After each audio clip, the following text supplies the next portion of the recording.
Hi everyone, welcome to Vedantu JEE English. I'm Diksha, your chemistry master teacher, and this is day 4 of completing organic chemistry in 5 days. Yes, so till now we have completed GOC, we have completed isomerism, all the kind of isomerism we have completed. Now, day 3, we have done the very important lecture, that is naming reactions. Okay, now today we are going to do important reagents, right? Reagents like oxidizing agents, different kind of oxidizing agents we'll talk about, right? Okay, that's what we are going to do today. So are you all ready? And Merry Christmas everybody. And this is a very amazing time of the year. That is why, as Shreya sir has told you about the announcement regarding the courses, if not watched it, then you can watch Shreya sir video again and know about the courses. Now, if you want to know about the courses, then I'll also tell you in this particular lecture as well, right? Okay. Yes, this is my first day. Very welcome, beta, very welcome. Now, this is going to be day 4 where we're going to start important reagents. If you are ready for important reagents, see, this is going to be a very short lecture, right? But a very important lecture. Because most of the things you will see that which don't have a specific name, but they are very important for you, right? Those reagents we are going to do today, right? Okay, so shall I start? Yes, everyone, can I start? Yes, it has no relation with others, right? Little bit relation it has, but yes, I'll tell you that relation. But yeah, you can't say that, ma'am, just by watching this chapter will I be able to solve all the question of organic chemistry. It's not possible, because usually the reaction based questions are a mixture of naming reactions and reagents, right? That you will see today itself, right? So for reactions, you have to do 2 days, that is naming and reagents. And for GOC, full-fledged GOC, I have completed in day 1. Isomerism is not related to any of these, but yes, that is individual thing that is very important for you, right? Okay, chalo. Now let us start the session without wasting any time. And this is me, Diksha Kaushal, with you. And let us start the session. Now, very basic, very simple session this is going to be. You're going to have fun this session, and this is not going to be a very, you would say, ma'am, it was a very heavy session. Ma'am, it was a very long session. No, it is going to be a very calm, chill kind of session that you will feel, right? Okay, yes. Good evening. So guys, first thing is I'll start with a very basic reagents, right? We'll jump towards advanced reagents, okay? Starting with a very basic reagents. First reagent is halogenating reagents. So if you talk about PCl3, PBr3, Pi3, these are halogenating reagents. For example, if you have, let's say, you have CH3OH and you add, let's say you have added PBr3 here. So what will happen? This Br will replace this OH and hence you will have the formation of CH3Br here. Similarly, if you have CH3, CH2, C double bond O, right? Okay, OH. Now here you have added PCl3. Right, again what will happen? This is going to replace the OH over here, right? That is why we are saying that it is halogenating reagent. That means it is introducing halogen in place of OH, whether you talk about acids or you talk about alcohols, right? So similar kind of reagent is PCl5. That is a very specific reagent. It is a chlorinating reagent. So what you will observe here, it can also, from alcohol also, it will take away this OH and replaces with Cl. Here also it will take away this OH, replace it with Cl. And also in case of ester, okay, this the most students don't know, right? Also in case of ester, what you will observe that it is also in case of ester, it is going to replace the OR part with the Cl. Okay, acids and alcohols, so most of the students know, but they get confused when we talk about ester. So that is going to be your first specific reagent, that is halogenating reagents, right, which are going to replace OH with the Cl. Next we have SOCl2. and SO2 pyridine, right? Now, beta, very important thing about this particular reagent is that, acha, firstly tell me the name of this reagent and what is the naming reaction in which we observe this reagent. SOCl2. SOCl2, what is the name of this reagent? And what is the name of SO2Cl2? See, this reagent is called thionyl chloride, okay? This reagent is called thionyl. So, I will write it here only, right? This reagent, beta, this is called thionyl chloride. SOCl2 is called thionyl chloride. Thionyl chloride. And if you talk about SO2Cl2, it is called sulfuryl chloride. Sulfuryl chloride. Sulfuryl chloride. Okay, these are the two important things. And when we talk about thionyl reagent, this is used in which case? This is used in the Reed's reaction or Darzens reaction. This is used in Darzens reaction. This is used in Reed's reaction, right? This is used in Reed's reaction. And here, this Darzens reaction means you convert ROH to RCl, right? And in this case, you convert RH, that means hydrocarbons, to RCl, right? This is a very important thing, right? Very good. Now, what they are telling you here is that if you use SOCl2 alone in case of Darzens reaction, right, only SOCl2 you are using, retention will occur. That means, for example, I am saying that you have some CH3, right? This is H, and this one more H is over here, and one more OH is over here. Now, if you are using only SOCl2, right? Only SOCl2, and if you are using SOCl2 in presence of pyridine, in presence of pyridine, what will happen? Retention and inversion, that is the difference. If you talk about only SOCl2, no pyridine, in that case retention will happen. That means here you will have H, this is H, and on this position only, that means outward, only on the solid, right, wedge you will have Cl, and here on the dash wedge you will have hydrogen, right? But when we talk about SOCl2 with pyridine, what will happen? This is hydrogen, this is hydrogen. Here, this dash will have, that means inversion is going to happen, right? It will change. If it was outward firstly, if you add pyridine also, it will go inward, right? Okay, so here it will be Cl here, and with this solid wedge, you will have, wait a second, with this solid wedge, you will have H here. Okay, got it? This is about inversion and retention. Yes, very good. Now, next we have, students, is KNO2, right? So, in KNO2, because of the ionic and covalent bond, what can happen? So, if you talk about only KNO2, in case of KNO2, you have ionic bond here. If you talk about the structure of NO2 negative, the structure is like this, N double bond O, O negative here. Now, in this case, basically both of them are free. Nitrogen is also free, right? Oxygen is also free, right? Nitrogen is also free, oxygen is also free.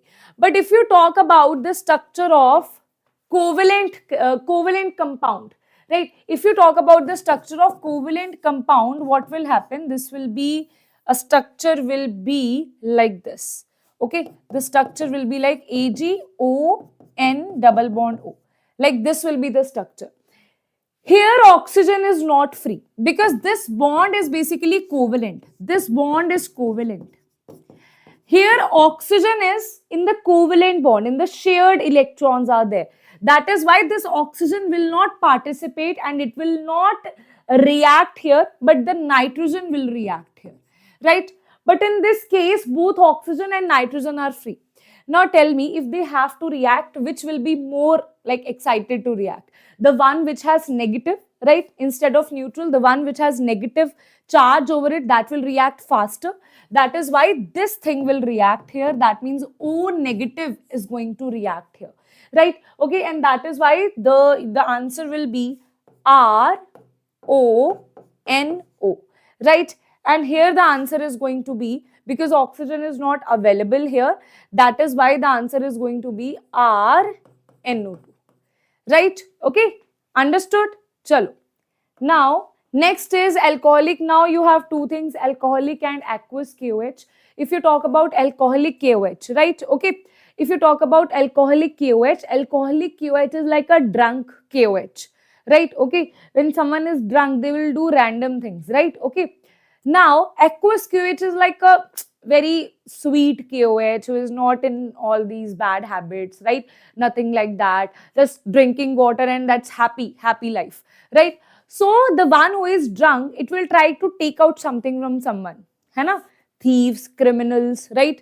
Okay. If you talk about aqueous, like a simple KOH, right? He is not drunk. He will just say, for example, a drunk person will go to the market. He will like try to take out. He will be behaving like a thief, right? He will try to take out everything from the shopkeeper and will not give them the money, right? Okay. So it will eliminate everything from them. But if you talk about aqueous KOH, it is not going to eliminate. It is thinking, okay, I want this thing, you give me this thing, I'll give you the money, right? Okay, very simple KOH, right? Now, same way, right, alcoholic KOH and aqueous KOH. Alcoholic KOH, if you talk about what it is going to do, for example, you have CH3, for example, you had CH3, CH2, this is CH2OH. Right? Okay, this is the thing that you have. Now, this is alpha and this is beta. What will happen? From the alpha position, it will take out OH negative. From the beta position, it will take out H here. And it is going to have the formation of alkene here. You will have the formation of alkene here. Now, ma'am, this is so simple because you have only one beta. What if we have two beta? Then, ma'am, what will happen? Now, for example, you have two beta, right? For example, you have two beta. I'm giving you just a random example. CH3, CHC, this is OH, this is CH3, right? Okay. Now you tell me what will happen. Which alkene will be formed, right? So this alkene will be formed according to the Saytzeff rule. What is Saytzeff rule? Saytzeff rule says that when they are taking out, when you are dehydrating it, right, when it is taking out, basically elimination is happening. Wait a minute. Oh, I have done the dehydration. Wait a minute. Dehydration was done not by this, that is some other reagent. Let me just change it. It should be halogen here. Okay, because it is a dehalogenation, dehydrohalogenating reagent. Okay. Dehydrating reagent is a different reagent. That also we will talk about, right? Like concentrated H2SO4, that is a dehydrating reagent, right? This is dehydrogen and halogen will be taken out, right? Okay. Now, in the same way here, for example, you had some halogen here. Let's say you have Cl here, right? Now, ma'am, two things can happen. This is alpha, this is also beta, ma'am. This is also beta, ma'am. Now, two products can be formed, right? One will be minor, other will be major. If you talk about this here, if I am saying that from here the elimination is happening, right? That means Cl negative is taken out from this side, H positive from this side. You will have the formation of CH3, CH double bond C, H, CH3. This is what you will have here, right? Okay. Now, here you have this alkene and here, for example, from this beta position, the hydrogen you are taking out, right? Okay. This is also called beta elimination, right? So now here what will happen if from this position you are taking out hydrogen, this will be CH3, CH2, this is CH double bond CH2, isn't it? This is CH double bond CH2. Now, beta, what you will observe, these two alkenes are formed, which will be the major product. Yes, yes, yes, because of the hyperconjugation. Very good, Sanjay, very good. Now, the Saytzeff rule is applied here. That is the reason. The reason for Saytzeff rule is the hyperconjugation. More is the hyperconjugating structure, more is the alpha hydrogen, more is the hyperconjugating structure, more is the stability of the alkene, right? That is based on hyperconjugation. Now, based on hyperconjugation, Saytzeff gave us some rule. He said that more, now you can also calculate alpha hydrogens, or you can also just apply this rule. right? Okay.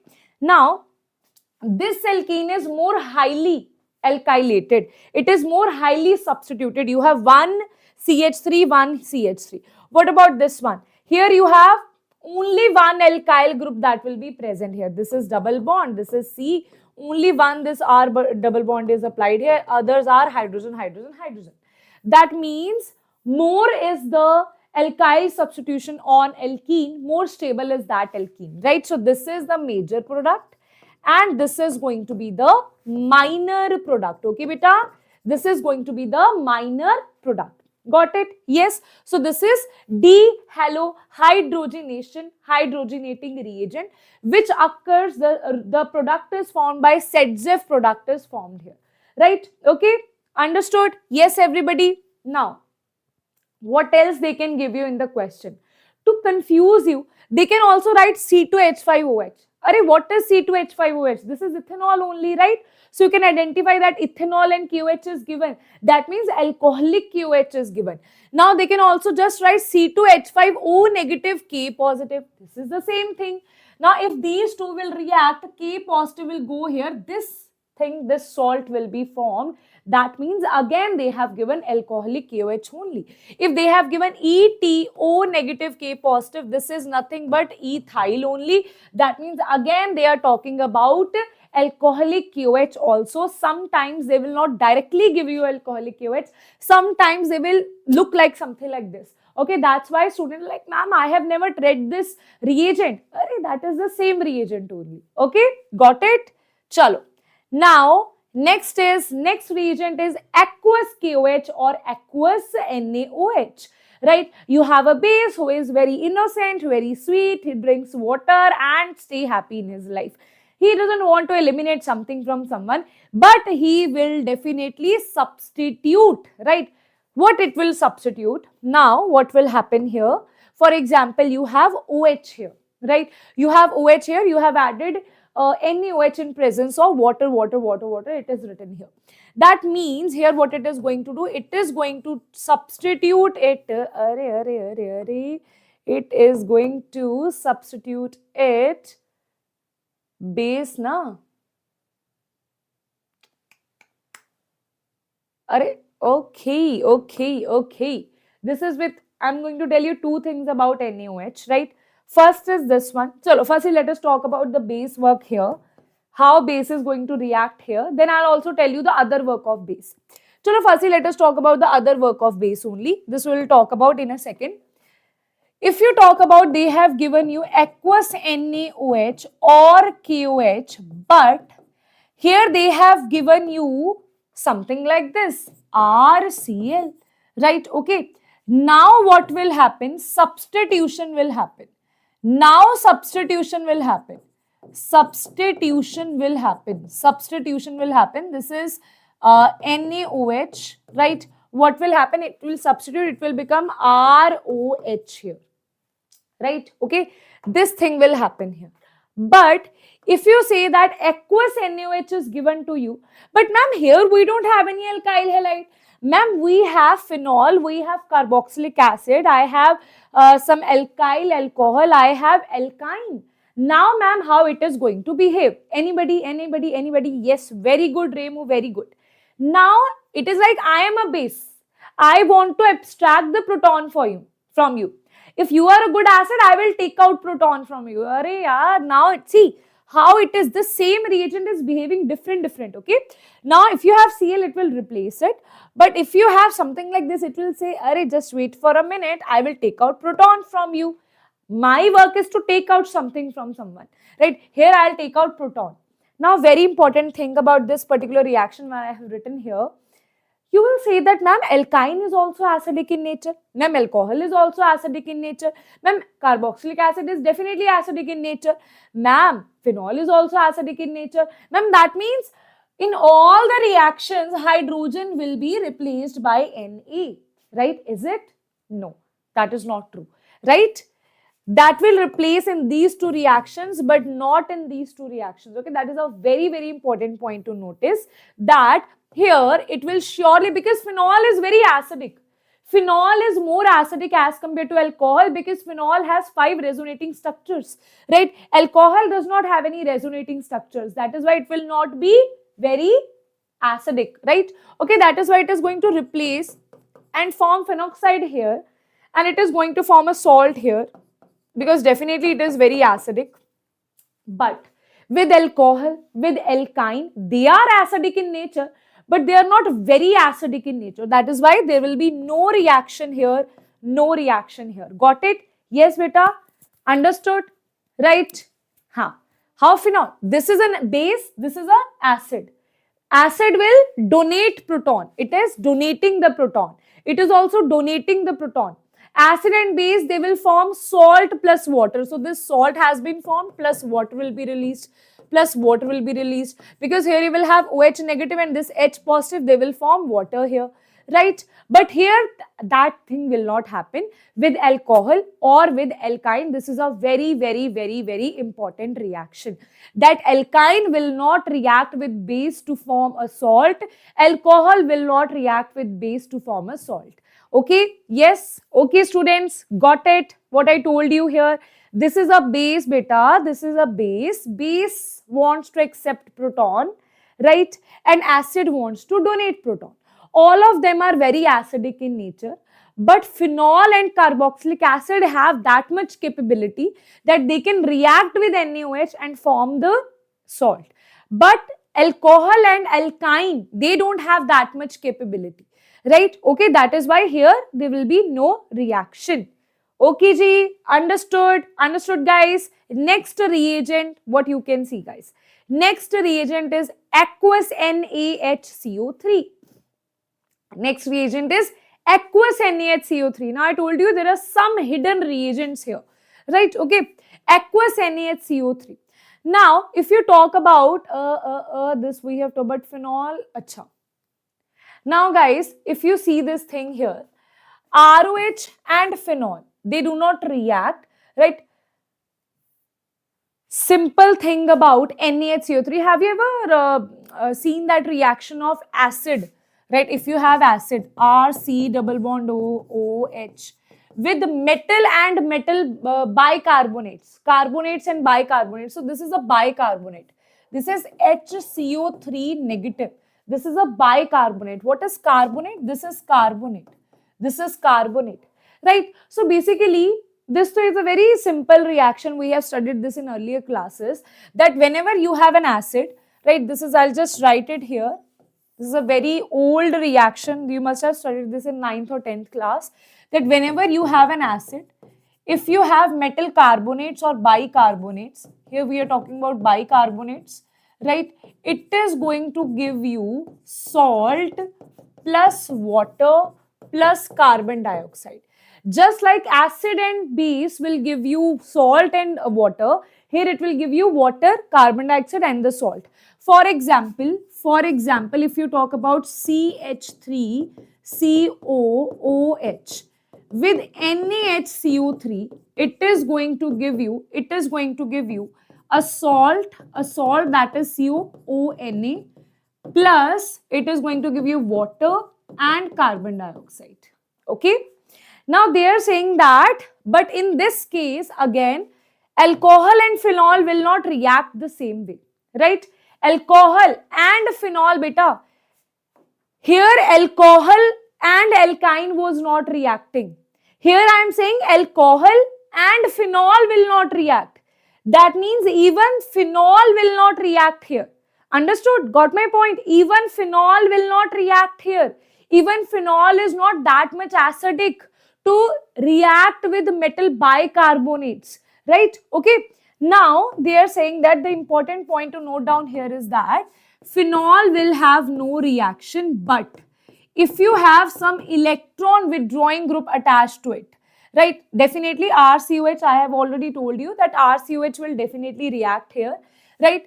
Phenol, if it has electron withdrawing group, then it will react. For example, you have attached some electron withdrawing group here, then it will react.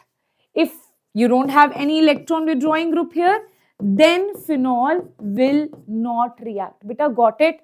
the chemistry of NaOH and NaHCO3, the chemistry of NaOH and NaCO3. Again, I'm explaining NaOH, right? It is acting as a base here, right, with acids. Only with phenol and carboxylic acid it can react, not with alkynes and alcohols, right? But if you talk about NaHCO3, that is also not going to react with phenols. That is only going to react with RCOH that I have shown you here, right? Okay, or some mineral acids. But here phenol will not react, but if you have some electron withdrawing group attached to it, then it can react. Then it can react. Got it? Okay, chalo. Next is beta alkane, right? Alkane do not react with KMNO4, LiLH4, NaOH, H2SO4. Alkane is very specific in nature, right? Alkane is very specific in nature. It will only react with only few things, right? Okay, let me just wear my specs. I forgot to wear it. Just give me a second. Oy hoy, what just happened? Chashma. Okay, just give me a second. Let me clean the specs. Ma'am is full. Okay. Beta phenol will not react, beta. I have told you here, na, phenol, it does not react. Okay, if you're saying electron withdrawing group, beta reaction is same. This is ONA. Instead of this H, you will have Na here, right? Everything else will be same. Everything else will be same. Got it? Everything else will be same. Got it? Okay, chalo. Now, next is alkane. Alkane will not react with anything except for one thing. If you add KMNO4, do not react with this and this and this and this and this, but with KMNO4, wait a minute. But if you have tertiary, if you have 3-degree alkane, it will react with KMNO4 to give OH here, right? Alkane will not react with KMNO4, LiLH4, NaOH, H2SO4. But if you have 3-degree alkane, then it will react with KMNO4 and it will replace one hydrogen with OH here. Right? Okay, chalo. Next is dilute Mn. Now we have oxidation reactions. Now very interesting to note down here. If you talk about dilute KMNO4, right, it is going to do syn addition. Now, can you tell me which kind of, this is a very important oxidation reaction. It's a test of unsaturation. What is that test? It's basically Bayer's reagent. Why I have taken it here as well? Because students usually get confused in this case. Bayer's reagent. Okay, Bayer's reagent. Now, guys, you have Bayer's reagent here. It is going to give you vicinal diols. Okay, it is going to give you vicinal diols, right? Vicinal diols, and this is a test of unsaturation, right? This is a test of unsaturation. Now, I will give you little things about KMNO4, how it is behaving differently everywhere, right? Okay, chalo. Now, if you talk about dilute KMNO4, which is cold, dilute cold KMNO4, right? Dilute, I would say 1%. If you want to write specific, you want to know 1%, and that should be cold also. Dilute 1% cold KMNO4 will, it is actually Bayer's reagent. It will give you double bond will break and it will give you vicinal diols, right? Okay. Now, next thing is, ma'am, wait a minute, before mild oxidizing agents now. Chalo, let us discuss firstly mild oxidation. One by one we will discuss. Okay, one by one. Now, beta, oxidation is very important and students tend to get confused here. That is why I have mentioned all the oxidizing agents here. Trust me, I can guarantee one question or two questions will be there based on this. Right? Now, mild oxidizing agents, very famous. One is PCC, then you have PDC. right? Or they can also directly write CrO3. If you have CrO3 individually, that is also mild oxidizing agent. So if you talk about the mild oxidizing agent, now always remember, if you have 1 degree alcohol, right? If you have 2 degree alcohol, now I'm just writing 2 degree alcohol here, 2 degree alcohol here, then you have 3 degree alcohol here, 3 degree alcohol here. Now, if you see this here, 1 degree alcohol is converted into which thing? Jones reagent is a strong oxidizing agent, not a weak oxidizing or mild oxidizing agent, okay? So, this is the basic that you need to learn, right? 1 degree alcohol, guys, that will always be converted to aldehyde with mild oxidizing agent. It can be PCC, it can be PDC, it can be CrO3. If this thing is given to you, 1 degree alcohol to aldehyde, 2 degree alcohol to ketone, and 3 degree alcohol will show no reaction here. Right? 3 degree alcohol will show no reaction. Yes, very good. PDC, pyridinium dichlorochromate, and PCC is pyridinium chlorochromate. Yes, very good. Okay. If you talk about strong oxidizing agents like Jones reagent, right? Jones reagent is basically what? Anybody? If you have CrO3 in presence of a strong acid, that is called Jones reagent, right? So Jones reagent is strong reagent, KMNO4 is strong reagent, K2Cr2O7 is strong reagent. Here firstly, I am talking about on alcohol how it is going to behave, right? So if you talk about alcohols, 1 degree is converted to, instead of aldehyde, this is converted to carboxylic acid. Carboxylic acid, right?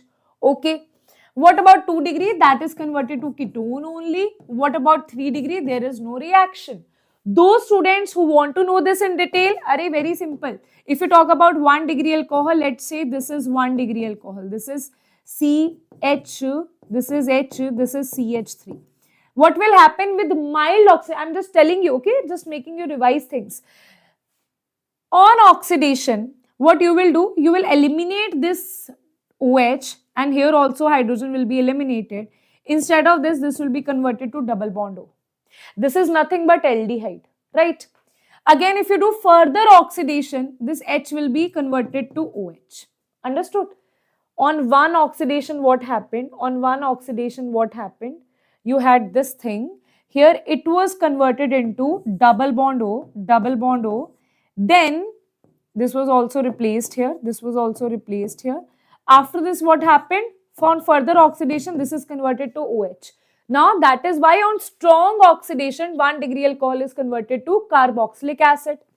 If you talk about 2 degree alcohol, let's say this is 2 degree alcohol, right? This is OH, this is CH3, and this is H.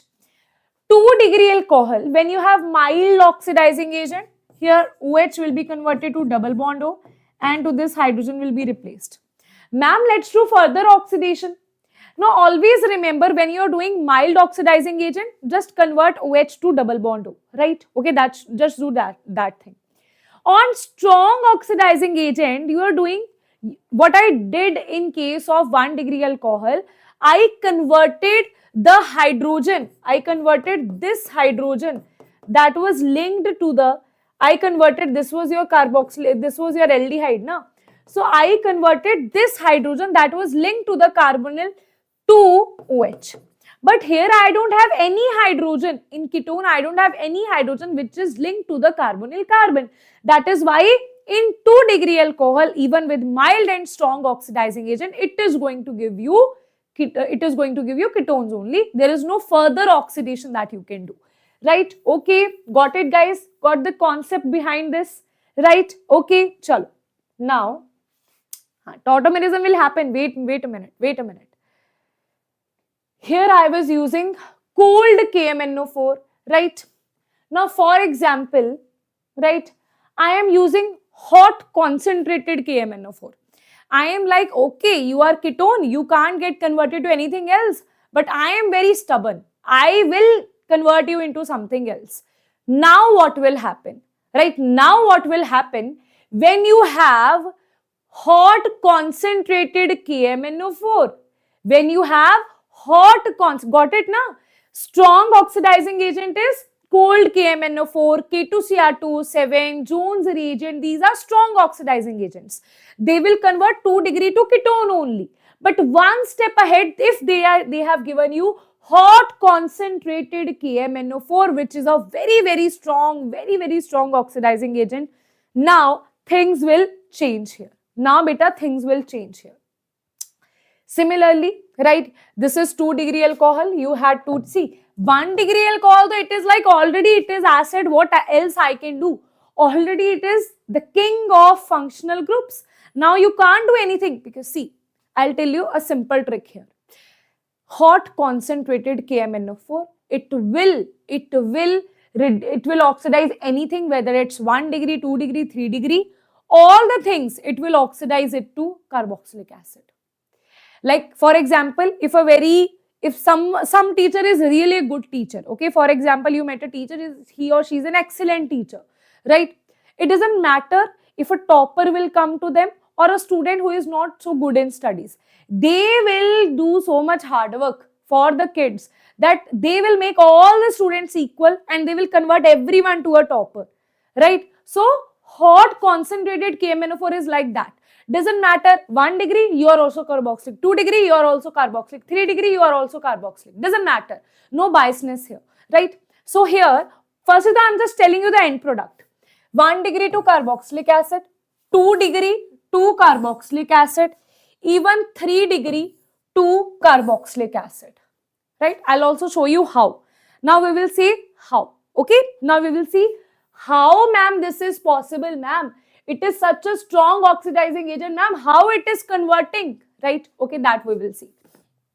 Now, first is what you will do here. Firstly, though, we know that on strong oxidizing agent, this OH is converted to double bond O. That's how this CHOH is converted to C double bond O. Till ketone, though, we know, ma'am. Okay, this though we know, even strong was doing that. Ma'am, after that, what is happening? After that, what is happening here? Tautomerism. This is ketone. This is ketone, right? It is like I have to get into unstable state. Only then something can happen here. So it was tautomerized to enol form. What is tautomerism, ma'am? This is 1, this is 2, this is 3. The double bond of 1 and 2 will shift to 2 and 3, right? Hydrogen of 3 will shift to 1. Double bond of 1 and 2 will shift to 2 and 3. Hydrogen of 3 will shift to 1. This is tautomerism. This I have taught you in the second lecture, that is isomerism, right? Okay, ma'am, now what we should do? Ma'am, now it's double bond, ma'am. Now what should happen here, right? Okay, now understand this. This is a strong, very strong, hot concentrated KMnO4 that we have added here. So it will not stop till here, right? It will break this bond here, right? And here you will attach double bond of beta. Always remember, right? I'll also tell you ozonolysis. All these are linked to each other, okay? All these are linked to each other. In ozonolysis, what we used to do, I'll teach you ozonolysis. There we did two things. Okay? Ozonolysis is basically two kind of ozonolysis you will have. I'll also tell you that in detail. Two kind of ozonolysis you will do on alkene. On alkene you will do two kind of ozonolysis. One is reductive, other is oxidative. In the reductive ozonolysis, what you will do, this is for example CH2 CH3, right? And this is CH2, right? On ozonolysis, what is our trick? Break the double bond, attach double bond O here, right? So what you will do, this will be CH3, this will be CH, right? This will be C is basically double bond O, right? So it will be converted into, basically it will be only one hydrogen over here, right? So it will be converted into this thing. This is called reductive ozonolysis, where you will have break the double bond, attach double bond O. Here also we are doing the same thing. This is C double bond O and this is H and H. Beta, firstly tell me, are you able to understand reductive ozonolysis?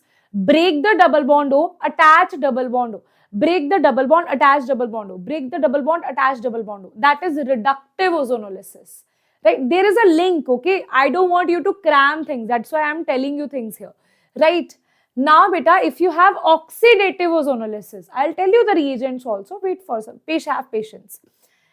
In oxidative ozonolysis, you will convert this particular thing, this hydrogen that is directly attached to the carbonyl carbon to OH, right?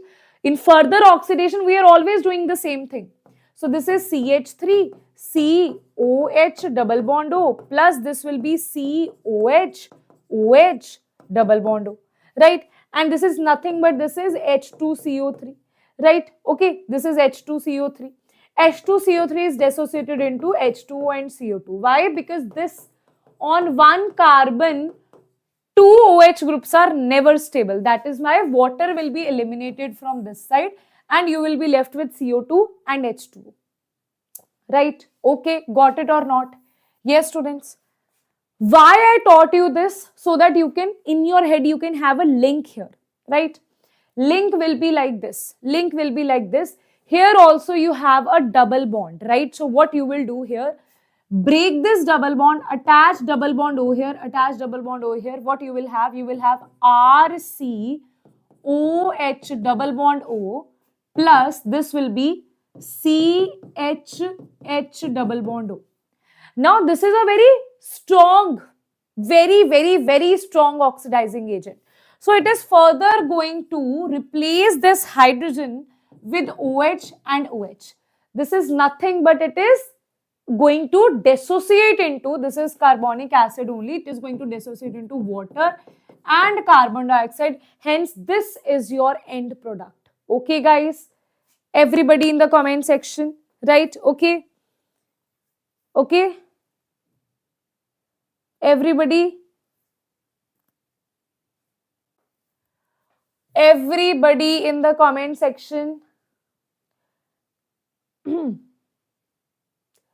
Ma'am, that KMNO4 was an acidic or basic medium. KMNO4 in acidic and basic medium, it is a strong oxidizing agent only. Right? Okay, it will be a strong oxidizing agent only. Right? Okay, chalo. Now, after this, I am going to apply, beta, this is clear to everyone, right? Now, I am going to apply the same strategy. I am going to delete this here because we are going to revisit this ozonolysis, right? If you have 3-degree alcohol, things will be a little bit complicated here, right? Same thing we will do. Now, you have hot concentrated KMNO4 and what you are going to do, you have this 3-degree alcohol, right? Now what will happen basically, this is CH3, this is CH3, this is CH3. I told you that 3-degree alcohol was not reacting with anyone. I am just going to write it here also. 3-degree alcohol that is not going to react with anything, right? So 3-degree alcohol, but if you have a very strong oxidizing agent, only in that case, it is going to eliminate water from this side, right? How water is eliminated?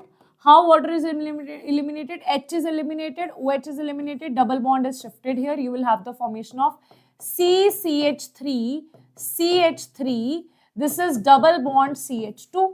And once you have alkene, you are going to do the same thing. Same as oxidative ozonolysis.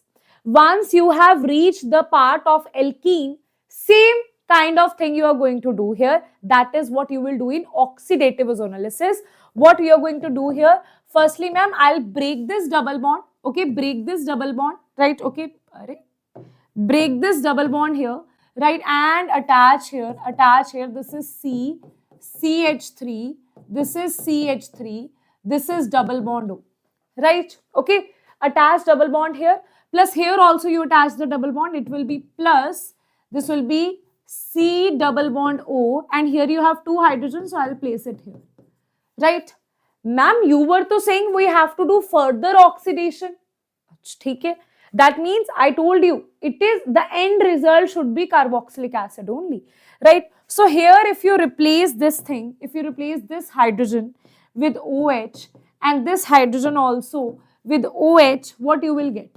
This is nothing but carbonic acid.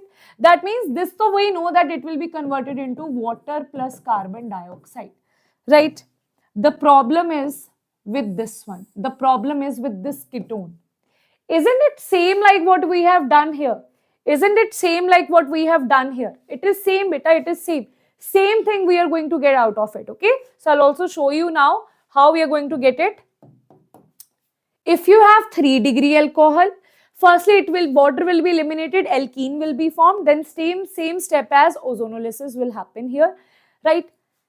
If you have 2-degree, it will be converted to ketone. After that, after ketone, same thing, that is tautomerism. Tautomerism means you will have C, this is CH3, right? This is double bond O, this is CH3. I know this is 1, 2, 3, this is 1, 2, 3. So what is going to happen here? The double bond, this double bond, this double bond, this double bond is going to shift here, right? Okay, this double bond, and this is 2 hydrogen, and here you will have the placement of 1 hydrogen. Okay, you will have the placement of 1 hydrogen over here. Got it? So this is the enol form that you will have. Now further oxidation will happen. Break this double bond, attach double bond O and double bond O. So here though you will have carboxylic acid. Once you have reached carboxylic acid, that means you have done everything right. Right? What about this, ma'am? What about this? This is C, double bond O, then again H, again H. Ma'am, hydrogen is so on carbonyl, it is not stable. Now what to do? Just replace this with OH and OH.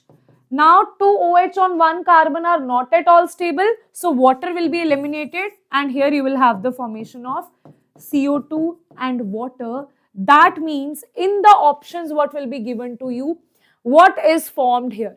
So from here you also got carboxylic acid, right? Okay. Right, okay. Beta, yes, keto form is definitely more stable, but in presence of this hot concentrated KMNO4, right, what will happen? Tautomerism will convert it into enol, right? And enol form also will not be stable here.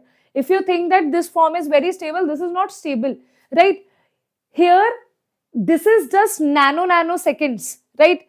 It's not like this form enol will just sit there and relax and it will not get converted into something else, right? Once it is formed, immediately at that point, basically tautomerism means sometimes it is existing as ketone, sometimes it is existing as enol. Once it exists as enol for that minimum time, in that minimum time only hot concentrated KMNO4 will react on it and will convert it into carboxylic acid. Okay, yes, got it beta?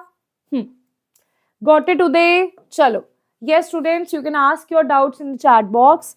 Now students, tell me, is there any confusion? I'll tell you again, summarize this thing for you. If you have mild oxidizing agent, 1 degree to carboxylic, 2 degree to ketone, 1 degree to aldehyde, 2 degree to ketone, and 3 degree no reaction. If you have strong oxidizing agent, right, like KMNO4, K2Cr2O7, Jones reagent, 1 degree to carboxylic, 2 degree to ketone, 3 degree no reaction, right? If you have very strong oxidizing agent, like the king of everything, hot, and that too concentrated KMNO4, right? In that case, what will happen? Everything will be converted into carboxylic acid, right? Everything, whatever you have. Now, next is ozonolysis, right? Okay. Ozonolysis, as I have told you, this is of 2 types. This is same as hot concentrated, right? Basically, hot concentrated was like, I will convert everything into carboxylic acid. They are not like that. They are like, if you have double bond here, break this double bond, attach double bond O and double bond O over here, right? Then you will get your answer, right? So basically, firstly, let's talk about the reagent. If you have ZnH2O and Me2S, that is reductive ozonolysis. Ozonolysis, you will always add O3 and O3. But if you talk about reductive, after that you will add zinc or dimethyl sulfide, right? This you will add, that is Me2S. This can also be written as CH3 2S, or they can also write DMS, that is dimethyl sulfide. Okay. Now, if you talk about oxidative, after adding O3, you will add peroxide here, that is H2O2. Or same answer will be given by hot concentrated MnO4, KMnO4. Hot concentrated KMnO4 will give you the same answer, right? Now, guys, if you talk about, ma'am, can you please show like any example here? So I'm just giving you one example here, right? This is C, okay? This is the example, right? Okay, chalo. Now, I'm going to show you both oxidative and reductive will give you what answer, right? Okay, both oxidative and reductive will give you which answer. If you talk about the reductive ozonolysis, in that case, reductive ozonolysis, double bond will break and you will have the formation of CH3, CH3. This is CH. This is a very important question, very famous question. This is C. This C will have double bond. This will be having double bond O, right? So hydrogen will be present here. Plus, it is going to give you this. There should be one hydrogen over here, right? So it should be CH3, CH2. This is CH double bond O. This will be formed here. This thing will be formed here. This is the answer for reductive ozonolysis. For oxidative ozonolysis, you need to move one step ahead. That is, convert the hydrogen of carbonyl carbon to OH, right? So here, I'll just convert this hydrogen into OH. So answer will be CH3, CH3. This is C, OH double bond O plus. This is C, OH double bond O, CH2, CH3. Okay, this is what you are going to have, right? And this was the same answer that hot concentrated KMnO4 will give you with alkene. Okay, got it? Any problem? Right, okay. Yes, students, any problem? Chalo. Now, beta, some weird oxidizing agents, some exceptional oxidizing agents. Oxidizing agents like you have copper at 300 degrees Celsius, right? If you talk about copper at 300 degrees Celsius, basically it will give you the same answer with 1 degree and 2 degree, but with 3 degree it is going to be very crazy, right? 3 degree it will like, I am so powerful, right? So basically with 1 degree, it is going to give you aldehyde. Okay, aldehyde. It's like some friends, they will behave very in front of some teachers. So you will behave, I am so innocent, I am so sweet, I am so sweet. With some teachers, you will behave like, hey, we are Gen Zs. Yes, you are just a millennial teacher, right? You bully the teachers, yeah, today's generation though. Right? So this is mild in front of 1 degree, mild in front of 2 degree also, giving ketone simply. Right, with 3 degree, even the strong oxidizing agent was not reacting with 3 degree. But here copper is like, hey buddy, I will give alkene here. I will give alkene here. Right? Here if you observe this thing here, this is the same thing that this particular reaction will occur. This particular set, not after this, but only this particular set will occur. That means if you have 3 degrees, something like this, you have CH3, CH3, CH2, H, and this is OH. It is going to take out this thing and you will have the answer, that is CH3, CH3, and this is double bond CH2. So alkene will be formed in this case. Got it? Yes. Okay. Nah, bacha, this is not recorded, Karthik. You ask the doubt only, then I'll tell you then only I'll tell you the answer. No? Okay? Chalo. Ma'am, can you please answer? Is there all same in all organic compound? Yeah, isomerism is same, Aruna, in all the organic compounds. For example, you have C double bond O. Let's say you have C double bond C. This is, let's say, OH. Right, if you want to convert this to this, right? So here I am assuming that there is one CH2. Here I am assuming there is one CH3, right? This thing you have, right? This is enol form. This is 1, this is 2, this is 3. Tautomerism means this 2 and 3 is shifted to 1 and 2. That means here you will have double bond over here and the hydrogen is shifted here, right? And hence you will have the formation of ketone. Similarly, if you want to convert ketone to enol, same thing you will do. This is 1, this is 2, this is 3. Again here what will happen, this double bond is shifted here, right? And this hydrogen is shifted here. Again you will have the same thing, right? Okay, this is basically tautomerism. Okay, yes. Chalo. Now, beta, you can just ask your doubts in the comment section or in the end of this live. Okay, chalo. Now, next thing is MnO2. Now, MnO2 is also very weird. It is like too selective in nature. Like, okay, I am very selective. What it will do, it will only and only convert allylic alcohol to CHO. And what is allylic alcohol? C double bond. This is the allylic carbon. If here you have OH, this is called allylic alcohol. That means you have a double bond. Next to double bond, you have a carbon. And there you have a OH. If the carbon next to double bond has OH, that is allylic. Okay, that is allylic. So here you have CH2.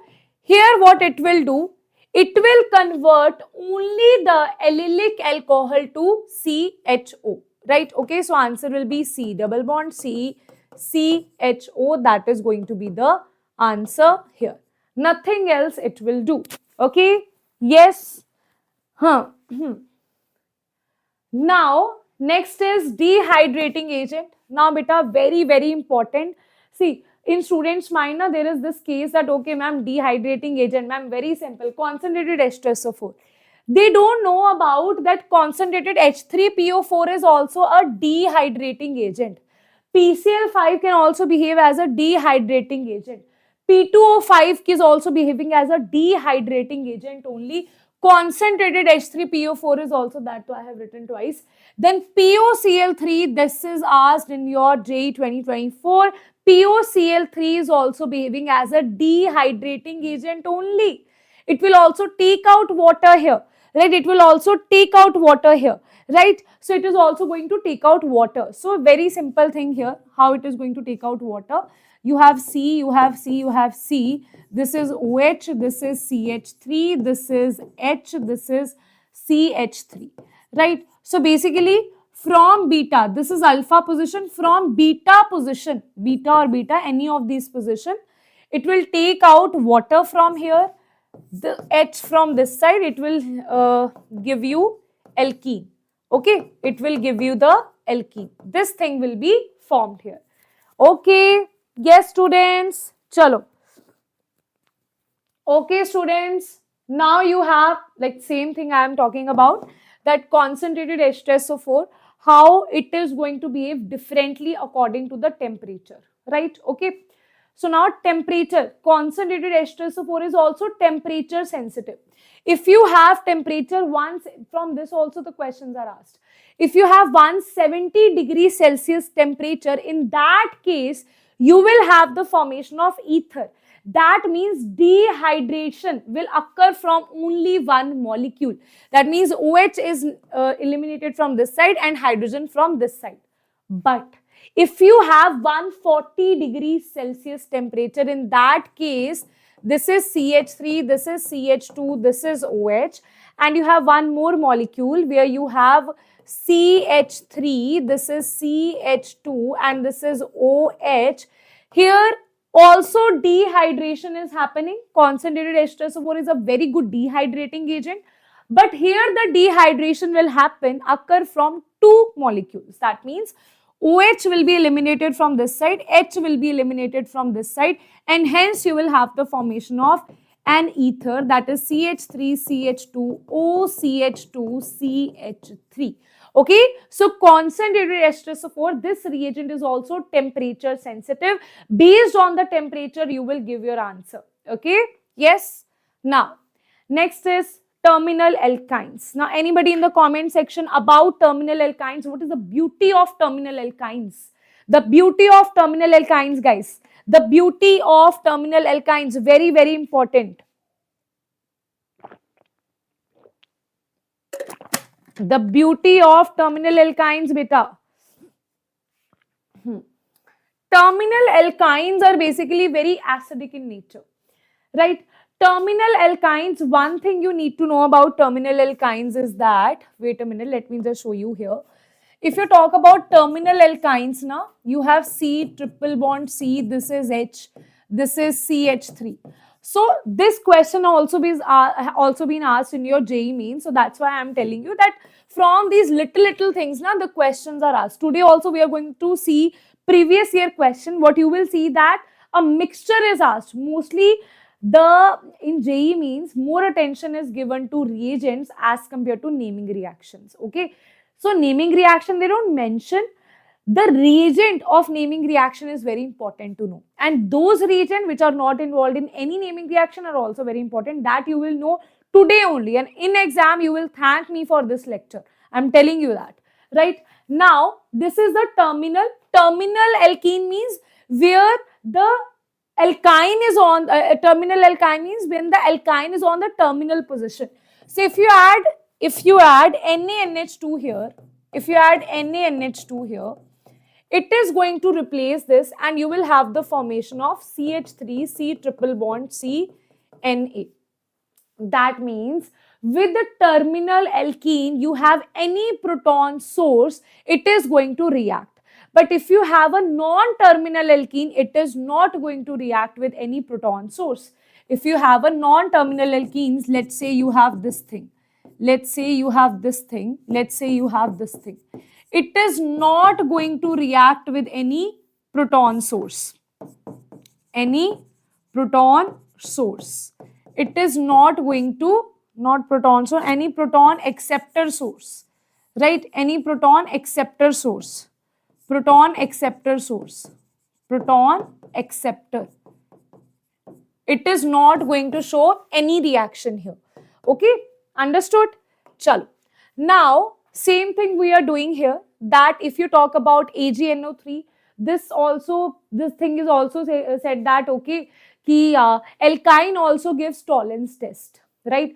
Actually, alkynes don't make silver mirror, but alkynes, terminal alkynes, right? When terminal alkynes, they react with Tollens reagent, they will form white precipitates. Not silver mirror, they will form white precipitates. That is why it is said that terminal alkynes give Tollens test, right? Basically, this is what they will give you. They will replace the hydrogen here with the Ag, right? Similarly, with this, you have CuCl2 NH4OH, same. You will replace hydrogen with Cu positive and it is going to give you red PPT. Red precipitates will be formed. A very simple way to learn this thing is, acha beta, tell me silver has which kind of color? Because if they ask you this, they are only going to ask you the color here. Right, okay? Terminal alkynes on reaction with the ammonium nitrate solution, what color precipitate will be formed? Silver is silverish in color, which we can say something whitish in color, right? Okay, so white precipitate is formed. Copper is what? Copper is like reddish, brownish in color, right? Copper is a kind of reddish color, right? So we say reddish PPT is formed. This is a way to remember things, okay? Just a way to remember things. Got it, students? Next is NaHSO3, okay? NaHSO3. Now, always remember one thing, that aldehyde or methyl ketone. Just remember this thing, because they can ask you in certain kind of some question that there is some kind of aldehyde or there is some kind of ketone. The question will be, there is a ketone and that is giving you a reaction with NaHSO3. Now, which of the following can be that ketone? So, what you have to identify, that it should be either this kind of ketone, right, or it should be a aldehyde, right? It can be this kind of ketone or an aldehyde that will give you white crystals with NaHSO3. That's it. This is what you have to remember. Okay? Okay, beta. Acha. Right? Chalo. Beta, don't do these stupidities in the comment section. Right? Okay?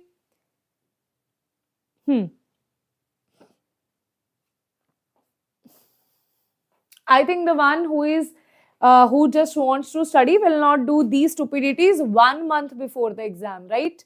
Okay, if you are here only for study, then only join, otherwise so you can leave, है ना? There is no gun point on your head ki you have to join this class only. If you want to join, you can. If you feel that something beneficial I am given to you, definitely you are most welcome here, right? But if you feel that you are here to create nonsense, then please go, right? Okay, at least don't spoil others' mood, right? Okay, chal. Now let us do this thing. Next is Tollens reagent. This so I have taught you in yesterday's class as well, right? So we don't need to do it here. Next beta, we have hydrolysis, right? Beta, what I am teaching you here, na? What I am teaching you here, you have no idea what gem class this is, right? Having all the reagents in one go is what students need, right? It is not a simple thing, right? Going through all the chapters and taking out the previous year questions and making out the notes for you, right? This is my handwritten notes only, right? It's not an easy task, right? So appreciate that and learn something out of it, right? Okay, chalo. Now, hydrolysis. If you talk about the hydrolysis, beta, these kind of reactions are also given to you. If you observe in every single previous year question, what you will observe, there will be some kind of hydrolysis involved there. So you have to understand that what hydrolysis will give what kind of answer. So if you have hydrolysis on imine, right, you have imine, you have C double bond N. In that case, if you do the hydrolysis, what will happen? This double bond will be converted to oxygen, that is ketone will be formed, right, and that will be the answer. That means this double bond will be converted to O here, and that is going to be the answer for imines. Okay. If you have C triple bond N, if you have N triple bond C, then what will be the answer? Right. If you have C triple bond N, what will happen? 2 pi bonds will break. It will have double bond O. It will give H2 because you are giving it water, na. H2 will go to this nitrogen. Oxygen will go to this carbon and this thing will be formed here. Once you have amide, after that also you are doing the hydrolysis, this NH2 is converted into OH. That means carboxylic acid is formed here. Right? Now, next thing is, if you have RN triple bond C, then what is going to happen here? You have H2O, right? Okay. So what we are going to do here? Break this bond, break all the bonds here, right? What you're going to give it? Give 2 hydrogens to this side, right? Okay. And give C, this is C, right? This is double bond O, and this will be converted to double bond O, OH. Wait a minute, double bond O, OH, and this will be your 1H here. So it is H, wait a minute, HCOOH, HCOH. That will be formed in this case, right? That will be formed in this case, right? So hence you will have the formation of RNH2 from this side, RNH2 from this side, and C double bond O, HCOH from this side, right? That will be formed after the hydrolysis here. Okay, this is a very, very, very important reaction to note down, right? That if you have isocyanide after the hydrolysis, amine and carboxylic acid will be formed in that case. Okay, amine and carboxylic acid will be formed in that case, right? Next is allylic bromination. Allylic bromination, chlorination. Allylic bromination, chlorination, partial hydrolysis, complete hydrolysis, very good, very good, very good. Now, if you talk about the allylic bromination, just like there was allylic oxidation by MnO2, here we have allylic bromination. If you talk about simple alkyne, these are the reagents that do substitution reactions, okay? They are doing substitution reactions. If you talk about the alkanes here, then in alkanes, so simple, these NBS, Br2H mu, Cl2H mu, all these are basically creating this free radical mechanism they are forming. right? With the help of free radical, it is proceeding and giving you allylic substitution. If you talk about simple alkane which does not have any double bond, then what will happen? These reagents only with simple alkane, if you have simple alkane, right, they will replace one hydrogen with Cl. Simple substitution they will give. But if you have very, very important guys, if you have alkene, right, let's say you have this kind of alkene, right, I'm just giving you this example. You have this alkene, right, you have this alkene. In this case, what they will do, they will find out the allylic carbon. This is the allylic carbon. They will replace the hydrogen of this allylic carbon, right, CH2, right, and it will be replaced by the halogen. If you have NBS, this is N-bromosuccinimide, so it is going to give you Br free radical. It is also Br2, that means Br free radical it will give you Cl free radical. I'm assuming you have Br free radical, so this thing will be formed, that means allylic substitution will happen here, right? Okay. Now a question is asked, if you have the same thing, but if you give it, this is basically NBS, or you can say Br2 in H mu or NBS. Now I am giving you one question. If you have Br2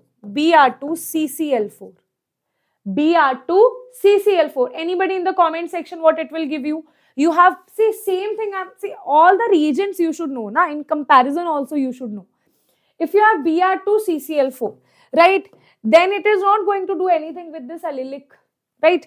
Then it is simply going to break the pi bond here, and it will be CH2Br.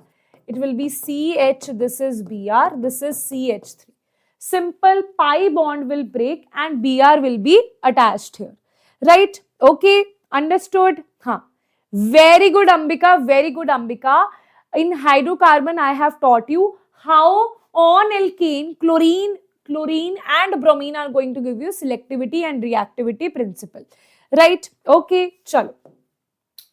Next is very, very, very, very, very important and a very, very interesting thing, right? Okay. And this is, I would not say this is a very difficult question. It's a very, very simple question that is based on ether plus concentrated H type. You have ether.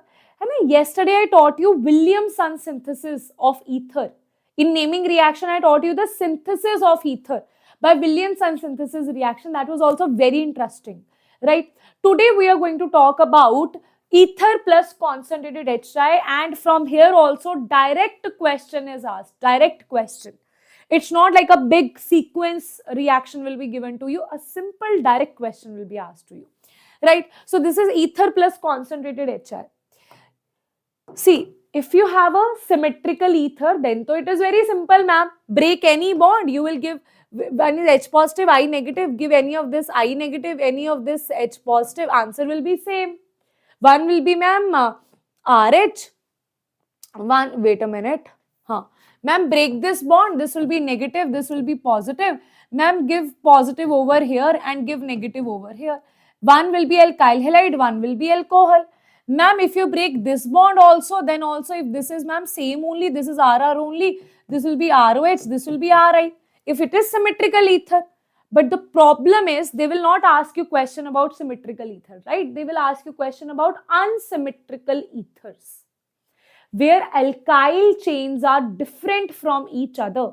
Now the important thing to note down is, which bond to break, ma'am?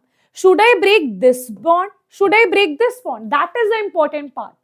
For that, I have written these two very important lines for you that you need to remember for your exam, right? Okay, these lines are, if R and R dash, both the alkyl groups are either primary, right? Both of them are primary, then to no issue.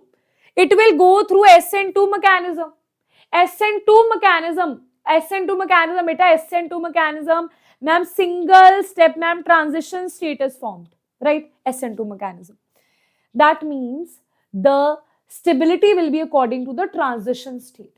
That means 1 degree will be more stable, then 2 degree, then 3 degree, right? So I negative. I negative is very like choosy. I negative will be, I will only go where I have more. See, between this H and I, tell me who is more clever. This is partially negative, this is partially positive.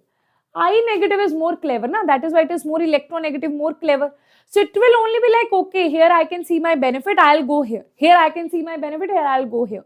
Right? So I negative is the choosy person here. So here what will happen? Because I negative is choosing that I want to go on this party or on this party. And on New Year's party, you will get invited to so many things, that you will choose that I don't want to go to any party, I have to study because this is my priority. So you are the one who is choosing. So here I negative is the one who is the person who is choosing everything. So here it is saying that I negative, where you have less steric hindrance, right? It will go to that position which has less steric hindrance, means I negative will be linked to the primary, right? Now, here you have, if one of them is 3 degree, if any of them is 3 degree, then what will happen? Then it will follow SN1 mechanism. Then it follow SN1. Now in SN1 means carbocation is formed. If carbocation is formed, that means 3 degree is more beneficial. Now I negative will say, I will not go with 1 degree. Now I will go with 3 degree. Right? Because now 3 degree is more beneficial. Got it? Two very, very important points that I negative is going to choose. If nothing, R or R dash, nothing of them, none of them is 3 degree, then simply SN2, it will choose 1 degree. It will choose less hindrance, right? But if any of them is 3 degree, it will choose the path of carbocation. It will choose to go with the 3 degree carbocation, right? Okay, yes, Hanji.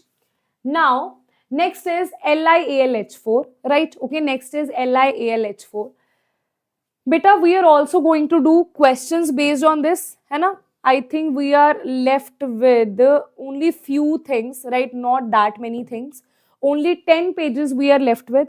After 10 pages, I'm going to teach you the previous year questions. If you just see this lecture in the mid, you don't see the full lecture, then I'm sorry, you have wasted your time here, right? Because you are not going to remember that anyways. If you don't know that how the questions are asked, then how will you answer that in the exam hall, right? And if you directly jump to the question, then also there is no benefit, because as it is, the question will not be asked. They will ask the question where you have to apply all these notes, right? That is why it becomes important for you in organic chemistry, especially see the concept, then solve the questions, okay?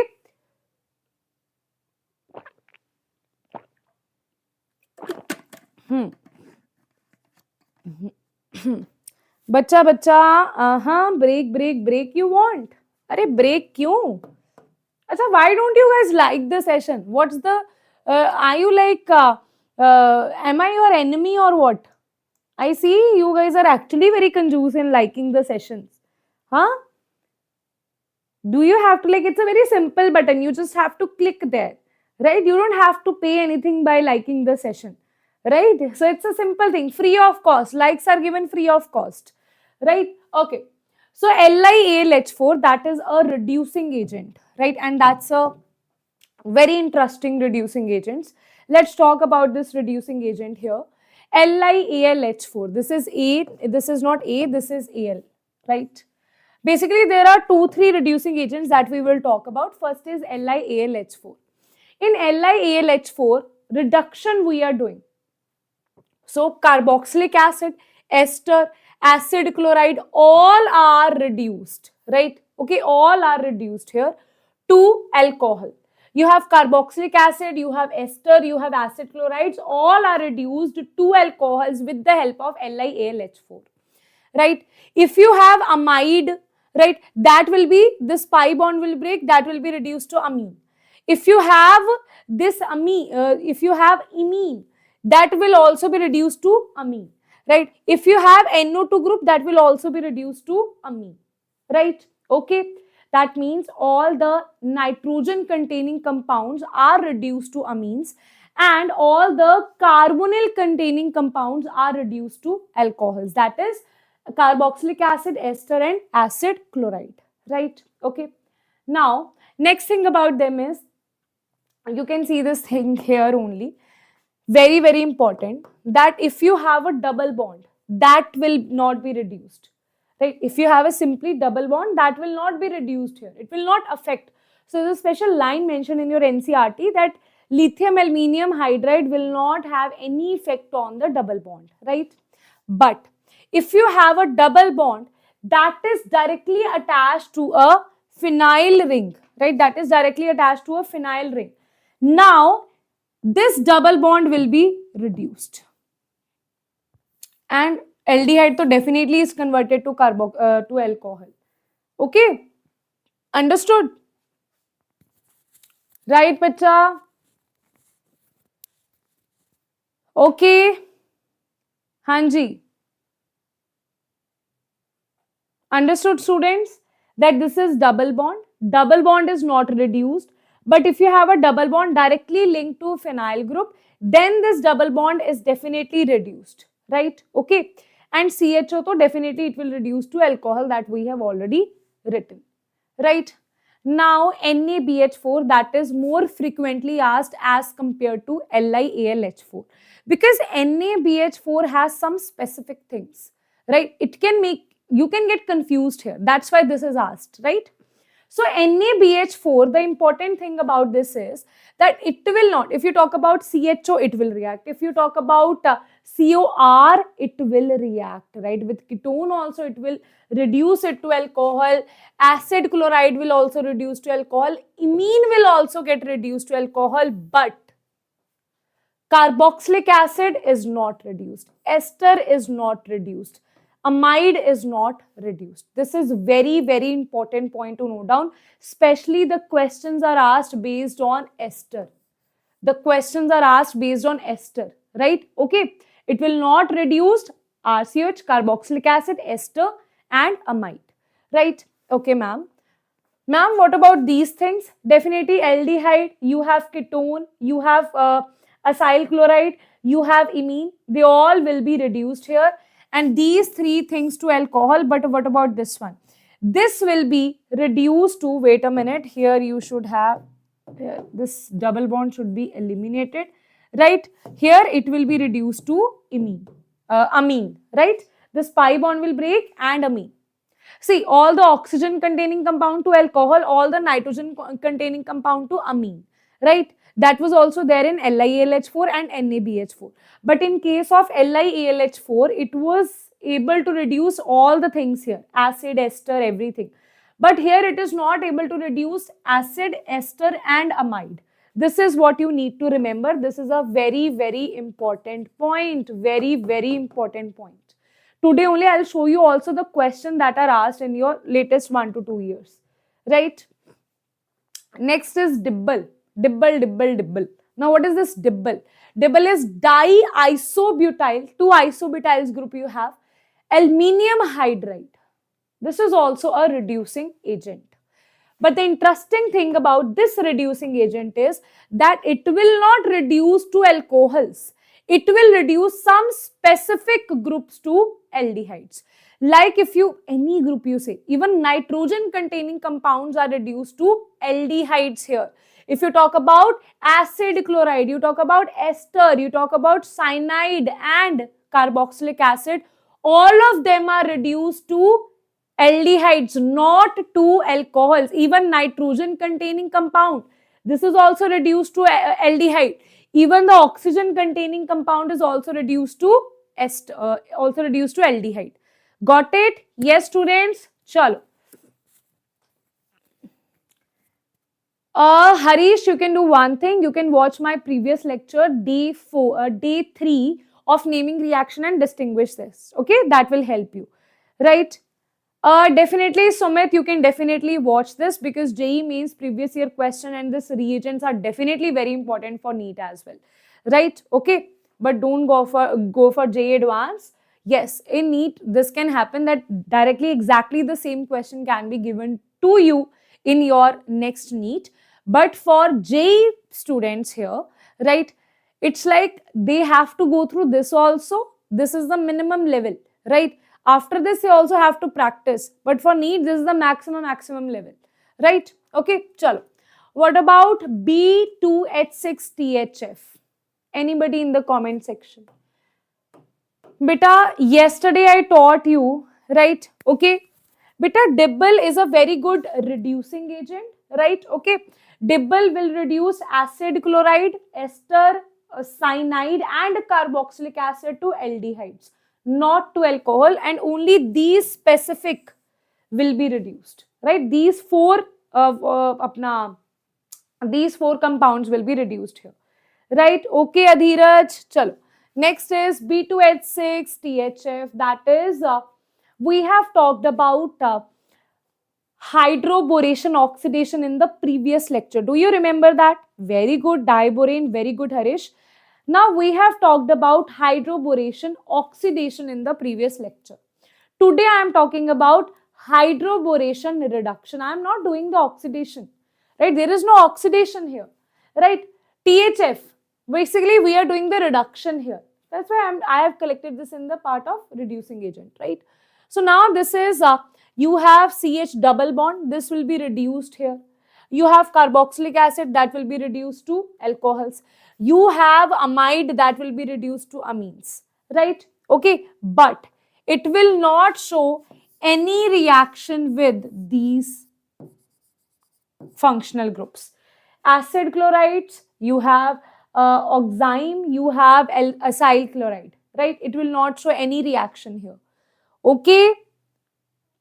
Hanji, Adhiraj, you can start, right? Okay. Understood? These will not react here, right? Okay, beta, I know that's a lot of things here, but don't worry, once you have watched this lecture, you don't need to watch any other lecture based on reagents, okay? That is more than sufficient for you, more than sufficient. I've like all the risk-free things I have taken here, right? Now, beta, we have Grignard reagent. If you talk about Grignard reagent, it will show you two kind of reactions it will show you, right? One reaction it will show you CH3 MgBr, right? You have this Grignard reagent. You have any proton source, for example, water.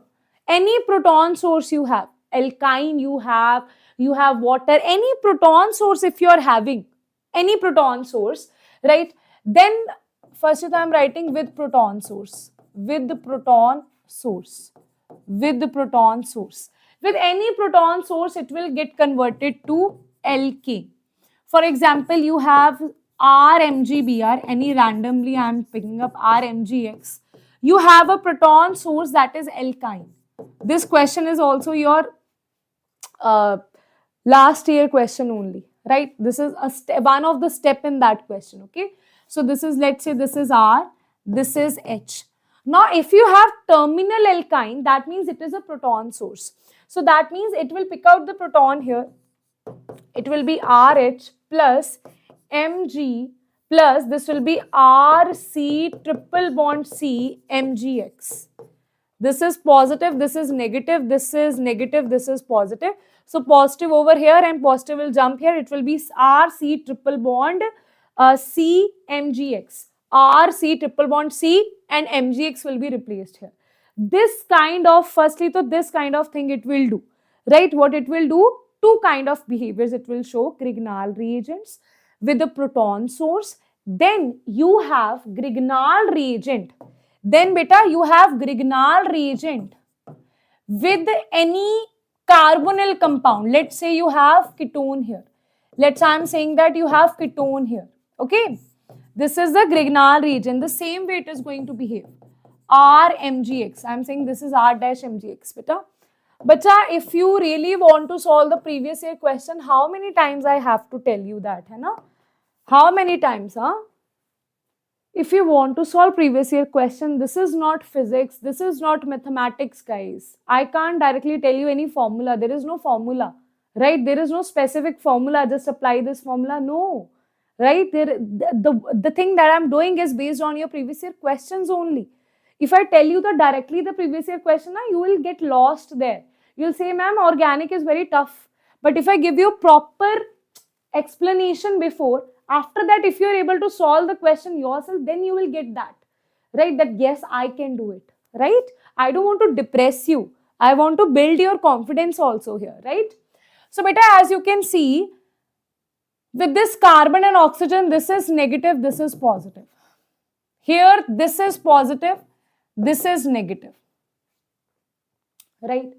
So it will attack here, this is negative, this is positive. This electron will jump here, and in the end what you will have RC, this is O, to this O negative, you will have this R, and here you will have R dash. To this O negative, you will have MgX positive, and after hydrolysis, it will get converted to C. It will get converted to COH. This is R, this is R, and this is R dash, and this is R dash. Okay, and this is R dash. Got it? Okay. Chalo. Now, next is, ma'am, if you have the same reaction with carbon dioxide, okay? Now I'm taking one reaction with carbon dioxide. This is also a very, very famous reaction of Grignard reagent, right? Same thing it will do. If it has any carbonyl kind of compound, a C double bond, it will behave the same way. Negative, positive, this is negative, this is positive, this is negative. So this will react here, electrons will jump here, you will have C, this is O negative, this is double bond O, this will be R, if I say this is R. Now, to this O negative, you will have the attachment of MgX, this will be positive. After hydrolysis, you will have the formation of C double bond O, this is R, and this is OH. That means, again, carboxylic acid is formed when you react Grignard reagents with the carbon dioxide, okay, with the carbon dioxide. Okay, bacha, everybody understood or not? Yes, everyone in the comment section, right? Understood or not? Now, wait a minute, how many? Not so many questions are we are left with. After that, I'll give you a break, and then we are going to start with previous year questions, okay? Will that work for all of you? After this, I'm going to give you break, and then we are going to start with the previous year questions, okay? Yes, chalo. Adhiraj, I can see your comment here. That is already there. You can just watch the video section here. I've already given all the important chapters in chemistry, all the important chapters in physics and mathematics as well. You can go and watch that, right? Okay. Now, hemiacetal, acetal, and ketal. Okay, these three things: hemiacetal, acetal, and ketal. Now, with hemiacetal, acetal, and ketal, if you talk about aldehyde, it is going to give you hemiacetal and acetal. Ketone will give you hemiketal and ketal. Okay, we will see that what is hemiacetal and ketal. If proton is going to react with this one, how proton will react? Proton, basically it will react that it has lone pair, it is going to attack here, and you will have OH positive here. After that, what will happen? This electron is going to jump here, and you will have the formation of OH here, right? And here this OH will also attack here. So basically what you will have the formation of this OR and this OH here. So it will be CRH, OH, and OR. Hemiacetal is when from an aldehyde you have formed a compound which is having OH and OR. That is called hemiacetal. But after you add one more ROH group, then this OH is also converted to OR group, that is called acetal. Okay, that is called acetal. But if I talk about ketal, that is formed from ketone, again same, H positive will attack here, it will jump here. Again this proton is going to attack here, right? Now, on one carbon, two alkyl groups, one OH and one OR, that is called hemiketal. If on one carbon you have two alkyl groups and two OR, that is called ketal. Got it? On one carbon you have one R, one H, one OH, one OR. That is called hemiacetal. Acetal is on one carbon you have one R, one H, one OR, two OR. That is acetal. Hemiketal means R R OH OR. Ketal means R R OR OR. That is ketal. Okay, so these are the four things that you need to remember. Right? Okay, chalo. Now, next is, there is also one more way of forming the ketal.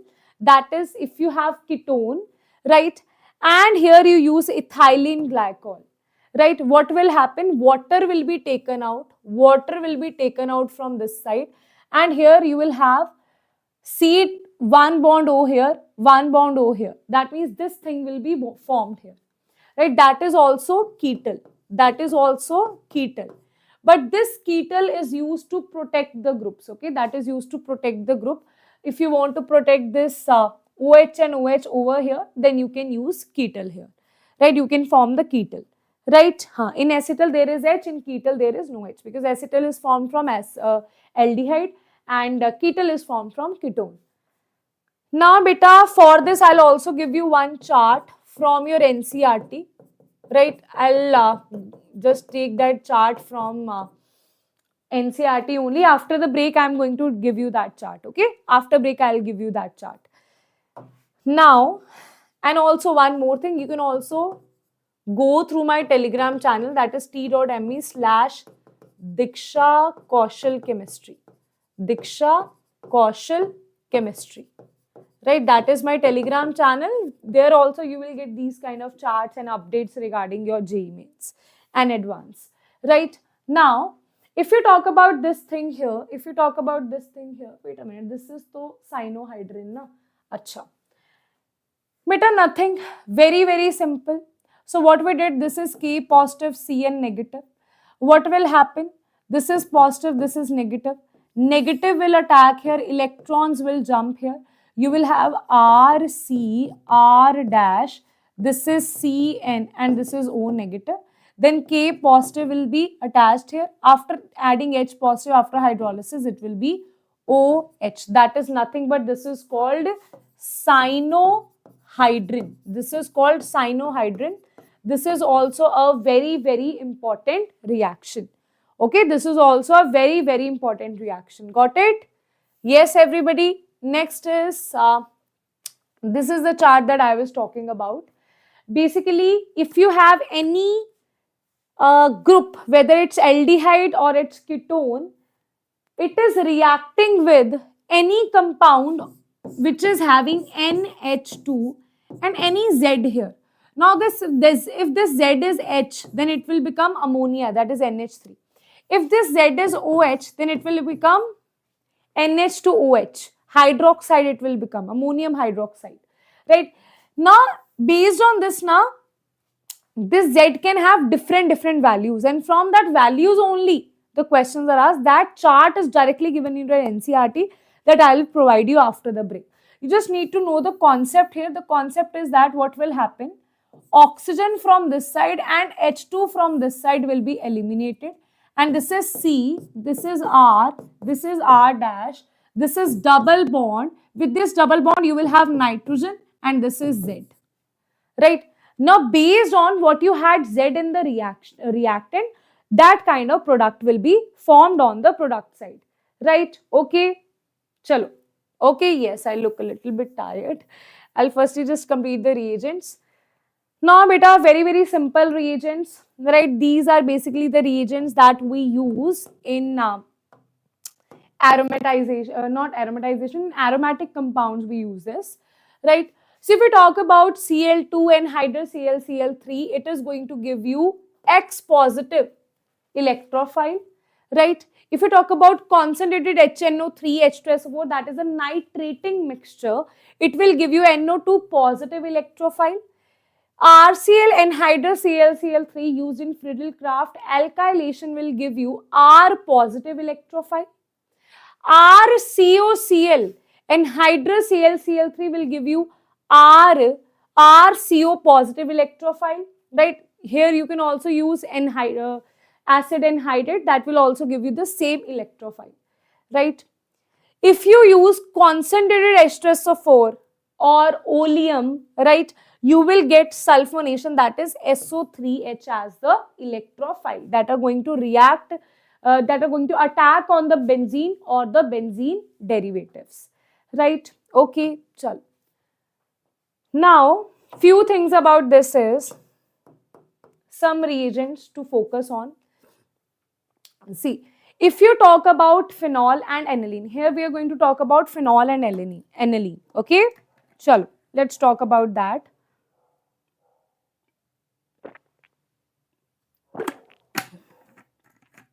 Chalo. Now let's talk about phenol and aniline. If you talk about phenol here, phenol is basically if you are adding Br2 in a polar solvent, right, like CS2, in a non-polar solvent like CS2.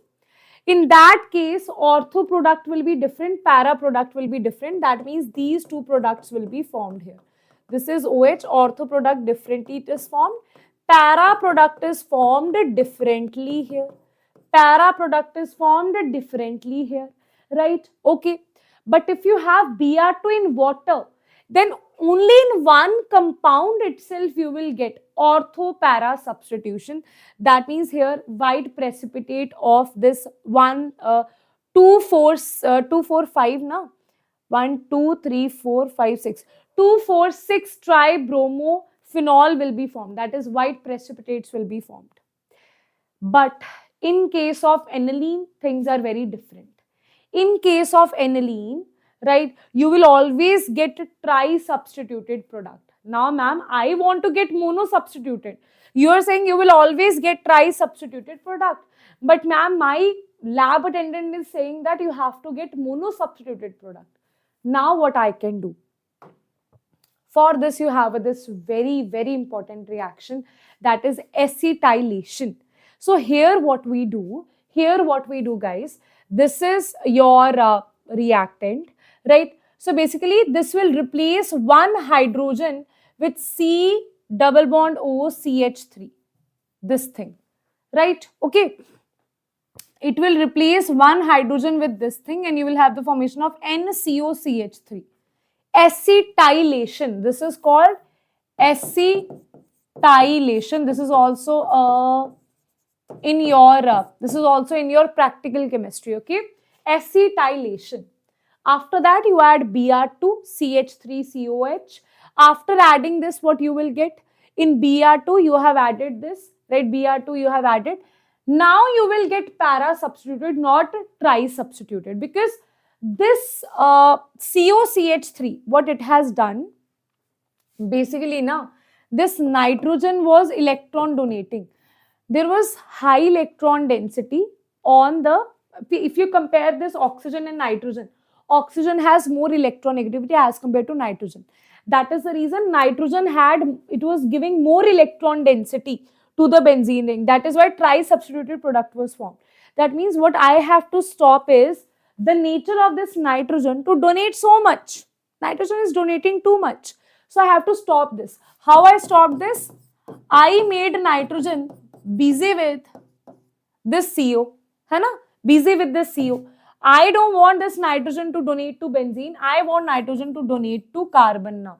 That is why it is now busy in resonance with this CO rather than this benzene. That is why the electron density will decrease on the benzene ring. Hence, only mono-substituted product will be formed. Always we know that para is more stable. After that, you do the hydrolysis again, right? You will get NH2 and Br here, right? Okay, chalo.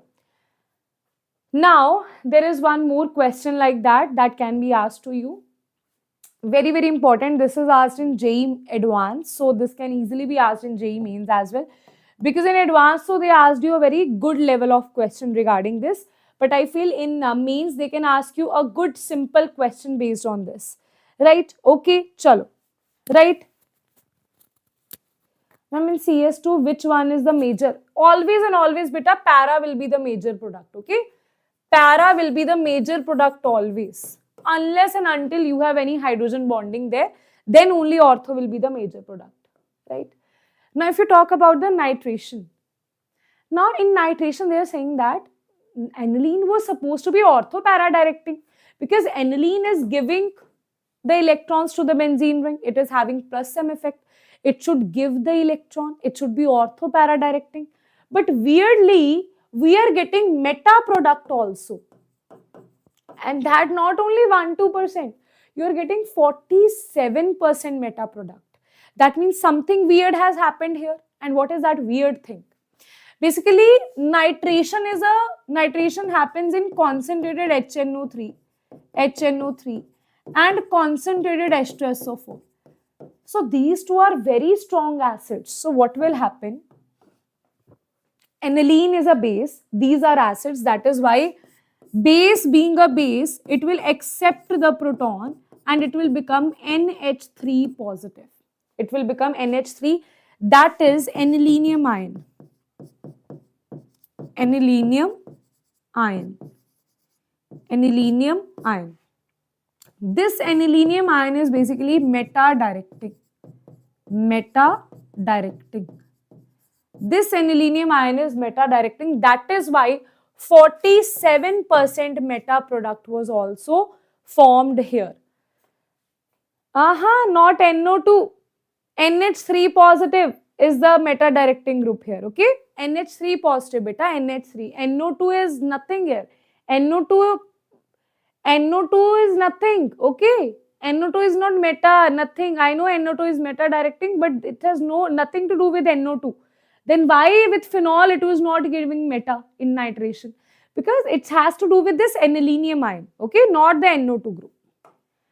Now you are saying, ma'am, I to want to get para only. I don't want to get meta, ma'am. What to do, ma'am? Then I'll tell you, are simple.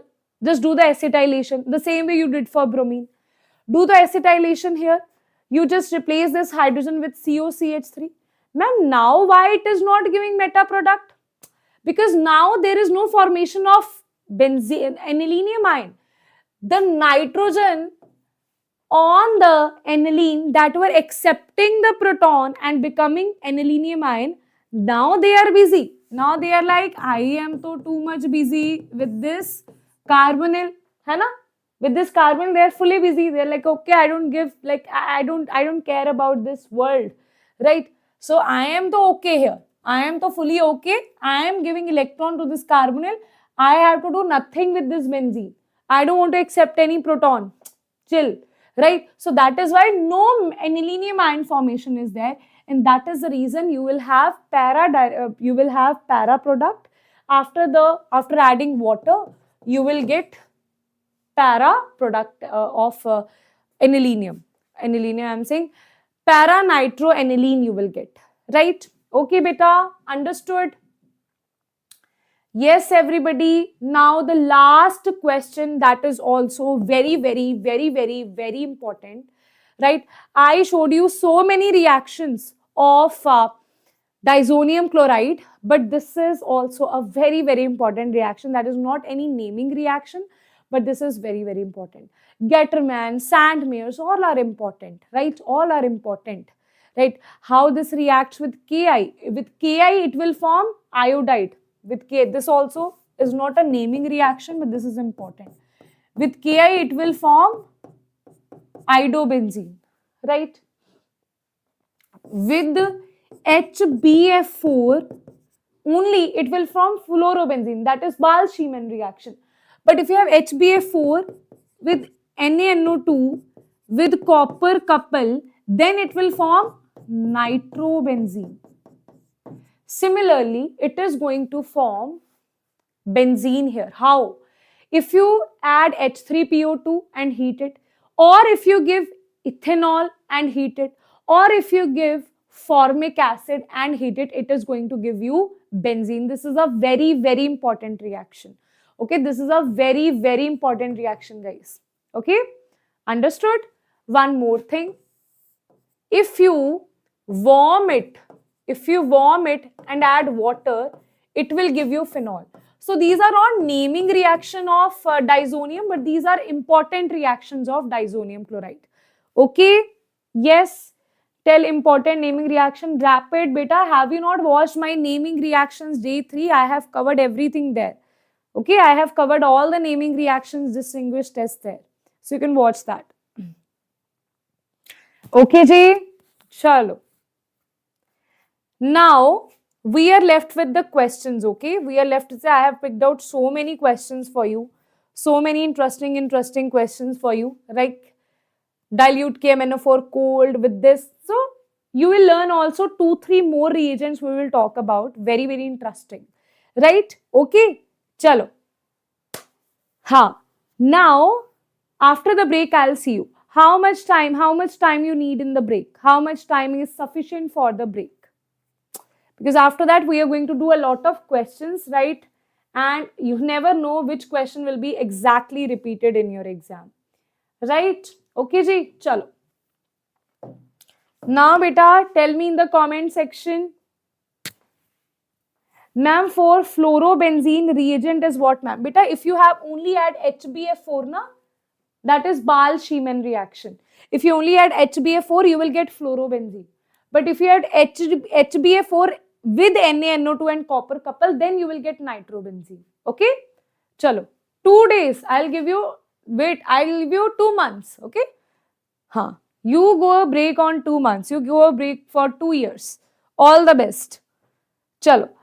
20 minutes is too much. 10 minutes, I think that average is fine. 10-minute break is sufficient. 20 minutes, so what you will get out of 20 minutes, right? So now it is 8:15, 8:13 it is. I'll see you at 8:25, okay? I'll see you at break over. Let me write it here.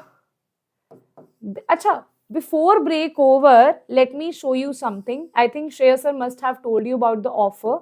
So this holiday season from 24th December to 1st of Jan, right? Now these days from Christmas to your New Year, we are giving you an offer where, what is the offer basically? JEE Mains 2025 Prime Crash Course, right? On that you have just 999. Okay, that is just for 999. Okay, so you're getting in-class doubt solving practice test every Sunday, live plus recording also you are getting there, right? And pure, this is in proper English. If you want to get JEE Mains Pro Crash Course, that is at 4999, where you're also getting printed study material. You're also getting 24/7 instant doubt solving, practice test and in-class doubt solving. Basically, this is the new thing that you will be getting here. That is the crash books you will be getting here, right? Third is you have Pro Plus Crash Course. This is not Prime, this is Pro Plus Crash Course. In that, you are also getting practice test, personal academic mentor for personalized guidance, right? Now, practice test every day, crash books you are getting 24/7, instant doubt solving. This is for 12,999. Okay, so that is valid till your JEE Advanced. That will be valid here, right? So you can get enrolled here because right now sale is going on, right? Okay, New Year sale. So even I am doing shopping, है ना? So even I was waiting for New Year shopping, that okay, New Year sale will go on, then I'll do the shopping. So what is your shopping? Your shopping is these courses, right, which are beneficial for you. So, right, invest on this thing so that you can get return out of it, right? This is a good investment that you will make instead of spending like on stupid pizzas and all that, even disturbing. I'm not saying pizza is bad, even I eat it. But if you have a choice that should I spend on eating or should I spend on this unnecessary stuff that is not going to give me return, or should I spend it on something that is going to give me return? Spend it on something that is going to give you return, right? I have done the same when I was of your age, right? I have spent every single penny, everything that I have earned on something, on learning the new skills, not on buying materialistic things, okay? So spend on something that is going to give you something in return, right? Okay, chalo. Now, I'll just give you the break here. The class is going to resume at, just right, what is the time? Chalo, now to 8:30. Okay, 8:30 p.m. the class is going to resume. Okay, chalo. After the break, everyone, I want all of you to be ready for previous year questions. Okay, after break, JEE previous year questions we are going to do based on these reagents plus naming reactions. So see you all after the break.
Okay. Yes, everybody. Am I visible? Everyone in the comment section.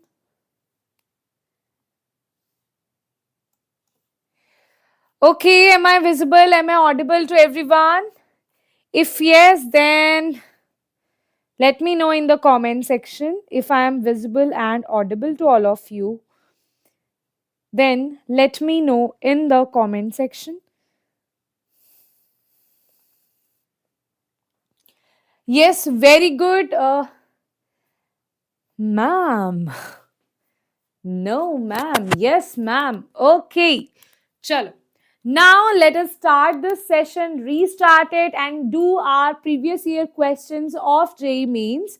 Right? Okay. And here is the first question on your screen and I want all of you to answer it. Right? Okay. Let's answer it. See, these are based on the concepts that I have taught you. 2-3 question, 2-3 reagents are I have not taught you. I'll also give you a hint on that. Okay, chalo. Ma'am, loud and clear. Very good. Now the first question is the major product formed in the following reaction is a mixture of, you have HI here. Now I told you whenever you have ether with HI, I'm going to give you one hint here. When you have ether with HI, if you have any alkyl group that is 3 degree, then it is going to go with SN1 reaction. So that means it is going to be SN1, it is going to form carbocation, right? Then give you the product, right? That means I negative is going to follow that thing where carbocation is more stable, right? Now tell me, carbocation will be more stable in which case? Which carbocation is more stable? 3 degree, 2 degree or 1 degree? Which carbocation is most stable? Yes, everybody. Yes, everybody. Which carbocation is most stable?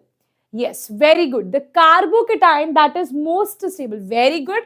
The carbocation that is most stable is 3 degree carbocation. So here we can directly say that I negative will go to the 3 degree carbocation. That means CH3, CH3. Here you will have I. Here you will have H. So that means this OH, right? This will not be formed. This will not be formed. And here also you have OH. So it will not be formed. Answer will be fourth. That is D is the correct answer where you have OH over there. And with the 3 degree alkyl group, you will have the attachment of I negative, right? Okay. Next question on your screen, a final product. Guys, next question on your screen is the final product A formed in the following reaction sequence is. This I told you yesterday also that it is a mixture of naming reaction plus reagent. 2, 3, 4 things are given to you here, right? So first thing is BH3 and H2O2. So first two steps are hydroboration, oxidation step. That means you are going to follow anti-Markovnikov rule here. That means you will have PH, CH, double bond, CH2, negative. Anti-Markovnikov means negative part 2, more number of hydrogens. Okay, so negative part 2, more number of hydrogens means this double bond will break here. Negative part 2, more number of hydrogens here. So this is going to be the answer. After that, you will have addition of HBr. If you are simply adding HBr to alcohols, then what will happen? If you're simply adding HBr to alcohols, beta, nothing. Simple substitution reaction will occur here. That means this will be replaced by Br. After that, you are adding Mg, ether. Mg ether means if you have Rx and you react this with Mg ether, then Grignard reagent will be formed here. Right? So same thing will happen here. That means this will be converted to this MgBr. That means if I have to rewrite this, it will be PHCH2 CH2 MgBr, right? This Grignard reagent. And then you have added HCOH. See, such an interesting question this is. Then you have added HCOH. So I'm going to write it here. You have HC double bond OH and you have PHCH2 CH2 MgBr, right? So we know that over here this is positive, this is negative, here this is positive, this is negative. So this is going to jump here, electrons are going to jump here. You will have the formation of, this is HC, O negative, MgBr, this is H. So you can just take the H over here. This is H, this will be CH2, CH2, PH, right? That means this is basically nothing but CH2 only, right? So I'll just write CH2. After the hydrolysis here, this OMgBr will be converted to OH. That means you will have PH, CH2, CH2, CH2, OH. PH, CH2, CH2, CH2, OH. That is on the fourth option you have this, right? Okay, fourth option you have this. So answer will be fourth is the correct answer. Got it? Yes, everybody, fourth is going to be the correct answer here. Next you have, okay, this is the alkene. Now, can you anybody tell me whether this is oxidative ozonolysis or this is reductive ozonolysis? Anybody in the comment section?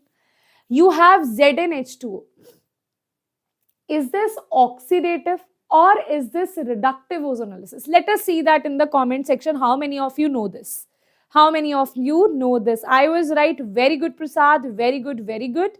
Now, everybody in the comment section, whether this is oxidative or reductive ozonolysis. Yes. Right? Beta, the name is JEE English. Right? So, I'll talk in English only. Right? Okay? Very politely, I am telling you, don't spam it here. Otherwise, so, right? Chalo, focus on this thing. Whether this is oxidative, reductive, only one student knows that this is oxidative or reductive. Huh? Chalo, this is reductive ozonolysis. So, double bond will break here. It will be converted to double bond O. This is CH3. This is H. Again, this will be C double bond O. This is H. This is CH3. Now, they are saying that consider the given reaction, total number of oxygen atom present per molecule. Per molecule, you have how many oxygen atom? In one molecule, you have one oxygen atom. So, answer will be 1 is the correct answer. Very good, very good, very good. Now, next question, beta, on your screen we have, consider the following reactions. So, you have the following reactions. Consider the following reaction sequence, that is CH2, CH2. You have dilute KMNO4. Very, very, very, very interesting question this is. You have to tell A and B, both of them, what is A and what is B. Okay, what is A and what is B, right? So, simple, we'll just answer it. Beta, see, here you have, so all the reactions, all the questions I'm going to teach you is based on the reagents only, right? So, this is CH2, this is double bond CH2, right? Now, beta, what is the work of dilute KMNO4 cold? This is nothing but this is Bayer's reagent, right? This is nothing but this is Bayer's reagent. So, what will happen? Vicinal diols will be formed. That means pi bond will break. You will have OH here. You will have OH here. That will be A. That will be A. After that, on adding PCl5, I told you what is PCl5. You have added this in excess. PCl5 is a halogenating reagent. Okay. That's very good. I am so happy to know that, Jotu, right? But I'm so sorry here. I can only talk in English here, right? So I'm so sorry about it. You have to learn it that way only, right? So now this is PCl5. In PCl5, you have to replace OH with Cl, right? So here what we are doing, this is basically a halogenating reagents. So you'll replace OH with Cl. So very simple, right? Now let us see the option. This will be A and this is B. So what is A and what is B? CH2, CH, this is, I think C is getting the right answer. Hai na? C will be the right answer, right? Okay, beta. So C is going, that is CH2, OH, CH2, OH. Then you have vicinal diol and vicinal dihalides. That is becoming C is the correct answer. Okay. Okay, got it, everybody. Chalo. Now, next is, consider the following reaction sequence. They are saying that consider the following reaction sequence. You have CH3C triple bond CH. You have added HCl here. Then you are adding aqueous QH here. If you know what is a reagent, how it works, this question is very simple. Right? All these are your previous year question only, last 2 years only. Right? So this is CH3C triple bond CH. Right? But so we are saying that you are adding HCl here. HCl means it is going to break whenever you have any unsaturated bond. That means it is going to break the pi bond. Now Markovnikov rule will be applied. That means negative part to less number of hydrogen. Negative part to less number of hydrogen means negative part here, positive part here. Here they are saying 2 mole of HCl you have added. That means 1 more double bond will break here. 1 more double bond will break here, or you can just write it like this. Okay, 1 more double bond will break here. Again, the negative part to the less number of is here. So it will be Cl and this will be CH3. That means this thing is formed.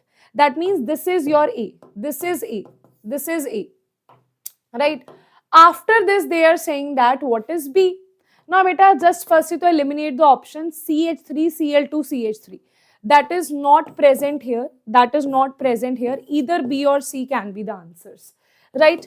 Now, let us talk about with aqueous QH, what will be the answer? With aqueous QH, guys. With aqueous QH. Aqueous QH, I told you, this is showing a substitution reaction. A simple QH, which is like very simple, is just drinking water. So, it will take something from the shopkeeper and will return the money. That means substitution it will show. So, it will be CH3, it is CH3 and this is OH and this is also OH. Interesting part is that on one carbon, 2 OH are never stable, right? 2 OH, that means geminal diol is not a stable thing, right? That means here OH negative will be eliminated, H will be eliminated, and hence you will have the formation of CH3, C double bond O, CH3. H positive is eliminated, OH negative is eliminated. That means something like this, okay? If you want to see this, something like this will happen here. H positive will be eliminated, double bond will shift here, and you will have the formation of ketone here, right? So answer will be guys, answer will be here. So they are saying alkyne, so definitely not. So answer will be this ketone. So answer will be B is the correct answer, right? Okay, chalo. B is the correct answer, everybody. Understood? Understood, everybody? Chalo. Now, next is B is the correct answer. Very good. Next we have the order. Consider the following chloride. Now you have to consider the following chloride. They are saying order of reactivity towards SN1. SN1 means you firstly have to tell in SN1 what is made. Does it go through transition state or any carbocation or intermediated form? SN1 means two-step. Two-step means carbocation is formed. So definitely there is formation of carbocation. Now carbocation is more stable when you have electron donation. Carbocation is directly proportional to electron donation, inversely to electron withdrawing group. Basically, if someone is positive, means electron deficient, they are poor, you give them money, they will feel happy. You take out money from them, they will feel sad. So it is more the donation, more happy they are. Right? So let us see where you have maximum donation. So if you see here, in this case, so there is withdrawal only. This is minus I and minus M it is showing. So that means it is highly electron withdrawing. So this is most unstable. Right? Here you have nothing. Here there is nothing. CH2Cl, there is nothing. Simple, chill, right? There is nothing. See, basically this is CH2Cl, na? So here Cl will be taken out. It will all be positive, positive, positive, positive, like this, right? This is negative, negative, negative, negative, right? That is why I am looking for carbocation. This will be unstable. What about this? Here you have no effect. Here you have CH3, CH2O. Here you have no effect. Then after that you will have A. What about B and C? If you talk about B and C, here oxygen is electronegative, so it will show minus I effect also. It will also show plus M effect, right? If you talk about CH3, it is only going to show plus I effect, right? Definitely plus M effect is stronger as compared to plus I effect, so it is a good electron donation group as compared to CH3, so it will be maximum stable. Here you will have B, so answer will be DABC. D is minimum, DABC, that means C will come out to be the correct answer, that is DABC. Very good, option C is the correct answer. Very good, very good, very good. Chalo. Now bacha, let us see the next question here. It is, in the following reaction sequence, you have PHC triple bond CH. Here basically this is nothing but this is Kirchhoff's reaction, where what you are doing, this is basically hydrolysis, right? Hydrolysis in presence of mercuric ions. Here tautomerism will also occur. Then you are doing the reaction with Grignard reagent, right? So let us do this on the next page. So here what you have PH, you have PHC triple bond CH, right? You are adding water in presence of Hg2 positive ion. So what will happen? Firstly, beta, what will happen? This pi bond will break here. So it will be PHC double bond CH. And here, according to the Markovnikov rule only, to the less number of hydrogen, OH negative will be attached. That means here you will have CH2, right? This thing will be formed. We know that this is enol. That means tautomerism will occur. Here, beta. What is tautomerism? Just mark it 1, 2, 3. Tautomerism, I told you that in tautomerism you have pH here, this is C, this is CH2, this is O. Basically hydrogen is shifted here and double bond is shifted here. This thing you will have. A ketone you will form here, right? After that they are saying in A that what you have formed, you will add CH3MgI. That means Grignard reagent we are again using. That means CH3MgI. Now in Grignard reagents, we know that CH3 is in place of metal is electropositive, right? So this is positive, this is negative, this is negative, this is negative, this is positive, right? So here what will happen? Again the attack will occur from this negative part to this positive, electrons will jump here and hence you will have the formation of PHC. This is O negative, this is CH3 and here CH3 has attacked, so it will be CH3 over here. This O negative will have MgI positive, that will link here. After the hydrolysis, this will get reduced to OH, right? Okay, after the hydrolysis, this will get converted to OH. So this will be the answer, PHC, CH3, CH3, OH. So answer, as you can see, this is the correct answer. Got it? Yes, everybody, answer is C. Very good, Prasad. Very good, Prachi. Afsal, very good. Shabash. Fatima, very good. Now, next is, you have, consider the following reaction, the product formed in the following. Now, anybody, firstly tell me what is this reaction? You have ester, you are adding water to it. What is the name of this reaction, guys? What is the name of this reaction? Ester, this is hydrolysis of ester, right? Hydrolysis of ester. Now here the important thing to understand is which bond will break. This I have not taught you today. That's why I have picked up question here, right? Basically here which bond will break? This bond will break, right? Okay. And in this oxygen will be there in the ether formation. There in the carboxylic acid formation, right? So it will be RC double bond O, O16. That means acid. Basically, it is going to have acid, right? So acid and alcohol will be formed here. What will happen here? It will have the addition of OH, that is O16, and this will have the addition of H here. So it will be C2H5O18H, C2H5O18H, C2H5O16. So this is eliminated. 16 is eliminated. 18. Right? And here it will be CH3CO16 and again O16. Again O16. Here it is O18. This is eliminated. Answer is A is the correct answer. Got it? Okay. Carboxylic acid, the bond of carbon and OH will break. Okay, this you have to remember here.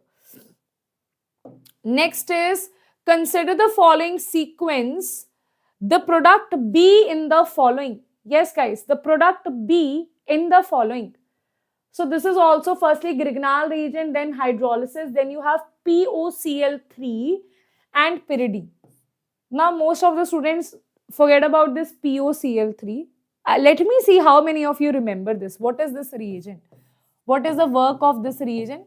Okay. Today only we have done this. Right. Chalo. By that time I will solve this thing. Right. So this is, you have double bond O here. And this is reacting with CH3MgI. CH3MgI. It is reacting with this one. This is partially negative, partially positive, partially positive, partially negative. It will attack here, electrons will jump here, and hence you will have the formation of, this is O negative, Mgi, this is positive. Here it will be CH3, and after hydrolysis, you will have the formation of, you just do it here only, right? Okay. After hydrolysis, you will have the formation of this alcohol. Now, let us see how many of you answered that what is the work of this reagent? POCl3. POCl3. What is the work of this reagent? Okay, a hint for you. It behaves like concentrated H2SO4, like H3PO4. Very good, Aruna. Very good. This is a dehydrating reagent. Okay. This is a dehydrating reagent. It is just going to take out water from here. Right. So it is going to take out water. Right. So when it is taking out water, this will be taken out from this side.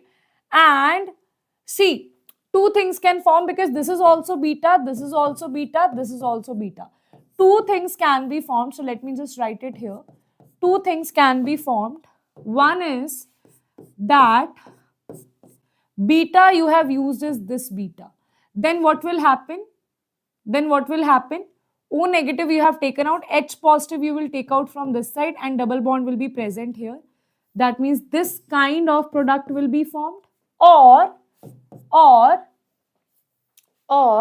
here in a beautiful manner you can also write it this way, okay, which will look much better. Right?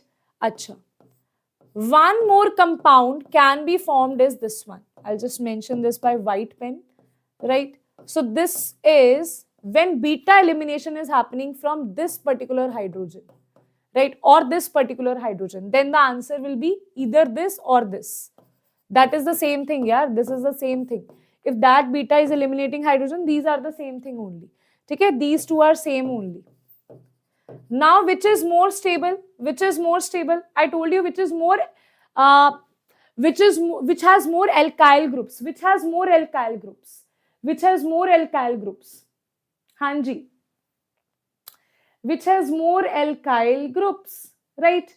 So basically, this is also having two alkyl groups. This is also having two alkyl groups. Right? Okay. Hana? So, which will be more stable here? Right? Which will be more stable? This is also having two alkyl groups. This is also having two alkyl groups. This is going to be more stable because here both the alkyl groups are symmetrical in nature.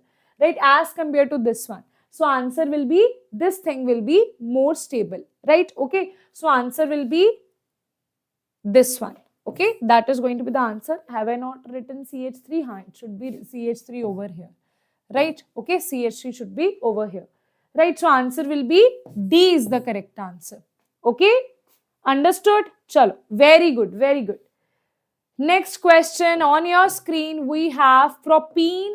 Propene is allowed to react with metachloro. Now this I have not taught you this thing, but I'll give you just one hint here.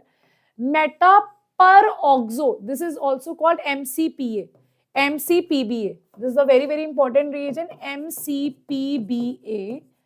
That is metachloroperoxobenzoic acid. But I'll give you one simple trick about this. Whenever you see some peroxo bond, right, what will happen? It is going to form a epoxide. Okay, it is going to form this kind of epoxide. I'm not saying this D is the correct answer. I'm just saying that in this particular step, it is going to form it. That means double bond. We'll also see one more reactions. Okay, JEE people are little bit obsessed with this epoxide. Okay, NEET people are not obsessed with epoxide. JEE ones are obsessed with this, right? So here, this is double bond. This double bond will break and you will have the formation of this epoxide, that is A. Okay, that is A. After this, you are adding LiAlH4 and you are adding water into it. So what will happen? This bond will break and you will have the formation of CH3, CH, this is OH and this will be CH3. That means from this, one H positive will be given here, one H positive will be given here in the reduction process, and this is what you will have in the end, that is CH3, CH, OH, CH3. So I can see that C is coming out to be the correct answer, is it? Yes, so C is coming out to be the correct answer. Okay, C is coming out to be the correct answer. Got it? Okay. Yes. Okay, beta. Yes, everybody. Yes, everybody. Chalo. Shall we move with the next question here? 2-phenyl. Let me just drink water and you guys answer this. Let me see how many of you can answer this. 2-phenyl ethanol may be prepared by the reaction of phenyl magnesium bromide with.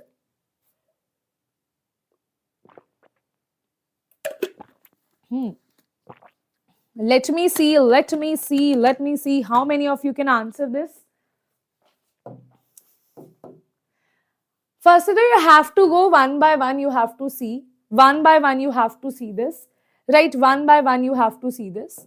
If you talk about HC double bond OH, how it is going to react with phenyl magnesium bromide. What we need to make 2-phenyl ethanol. That means 2-phenyl ethanol means on second position. First, if you draw ethanol, this is ethanol. On second position, here, on second position, that means over here, you will have phenyl. This thing you need to prepare. This thing you need to prepare. Right? Okay, this thing you need to prepare. Right? Now, let us see. CH3, it reacts with phenyl magnesium means PH, MgBr. See, with this, it is going to give C. This will become OH here. This will become H, and this will become PH. It is PH, CH2OH. So that is not phenyl ethanol. It is phenyl methanol, right? Not ethanol. So that is not the correct answer. If you talk about CH3, if you say CH3, COH here, then the same answer will be, I'm just going to write it with different pen. There will be COH. Here you will have PH. Here you will have CH3. This will be H here. So definitely the answer will be PH. Students can get confused here. This is actually PHC, CH3, then OH. Right? It is not PH, CH2, CH2OH. So this is also eliminated. Okay. Third one is CH3, C double bond O, CH3, definitely it will also not show. As you can see here, this will be C, this will convert to OH, this will be CH3, this will be CH3. We know now how Grignard reagent behave. Double bond O is converted to OH after hydrolysis, and to this side, this phenyl group will attack, so it will be PH over here. So PH, C, CH3, CH3, then OH. Also, this is not the correct answer. The only option that we are left with, this epoxide, but the question is how it will react, right? But the question is how it will react. For that, I'll just show you. Wait a minute. This should be C, this will be CH3, CH3. Let me just write it here. This is OH, this is pH. Okay, so in the end, let us talk about this epoxide. You have this epoxide, this is PHMgBr, right? How it is going to react? This negative part is going to attack on the carbon. So this is the carbonyl, not the carbonyl carbon, but this is electropositive, this is electronegative. So it is going to attack here. Electrons are going to jump here. So it will be this thing here, it will be O negative. To this carbon, you will have the attachment of pH. So this will be CH2, this is pH. Here it will be CH2, na? There is attachment of pH. It will be MgBr, right? So basically, if I need to draw it like fully, what is this carbon? This is also nothing but this is CH2 only, right? After hydrolysis, this will be converted to OH. So answer will be pH CH2 CH2 OH. If you have to draw it, right, that means this is pH CH2 CH2 OH only. So this is the correct answer. So answer will be D is the correct answer. Okay, D is the correct answer. Got it? Yes, everybody. Chalo. In the reaction, dekho how many, any idea how many questions we are left with? Left with only maybe 5 to 6 questions, right? 5 to maybe 10 questions we are left with, right? Okay. In the reaction product B, they are asking you again, beta, they are doing the same thing. Have you seen how many questions of Grignard reagents they are asking? Have you seen that? How many questions of Grignard reagent they are asking? Chalo, let us do this. Basically, they have given you this benzene. Here it is chlorine. Here it is CH2Br. CH2, I'm just going to draw it here only. Right? This is CH2Br. This is CH3. Acha, dekho beta, what will happen? Firstly, this thing will react with this one and it is going to give you CH2MgBr. Some students will get confused here. Ma'am, can I say here also Mg will attach? No beta, to aromatic ring it will not attach directly. Right? If it has this kind of position, then it will try to attack here only. Right? Okay? Understood? If it has two choices, it will try to attack here, not here. Right? So now what will be formed? After this, what will be formed, guys? After this, what will be formed? Here you will have the formation of, this is benzene, Cl, this is CH2, MgBr. Now this is your Grignard reagent. This is the Grignard reagent. After that, CH3CHO you are adding. CH3CHO you are adding. CH3CHO. CH3CHO. What will happen here? What will happen here? This particular carbon, this is positive, this is partially negative. Hai na? This will attack on this carbonyl, electrons will jump here. So here the answer will be CH3, this is C, this is O negative MgBr. After this is hydrogen, I am writing it here. And here you will have CH2, this is phenyl and this is Cl. Right? After hydrolysis, this will be converted to what? OH.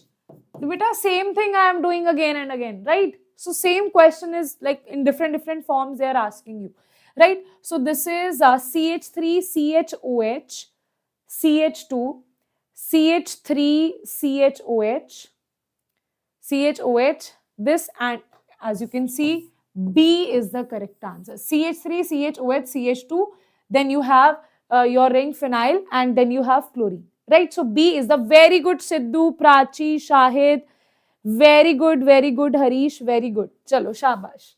Now, next question on your screen, we have the final product in the reaction. Interesting, beta, very interesting.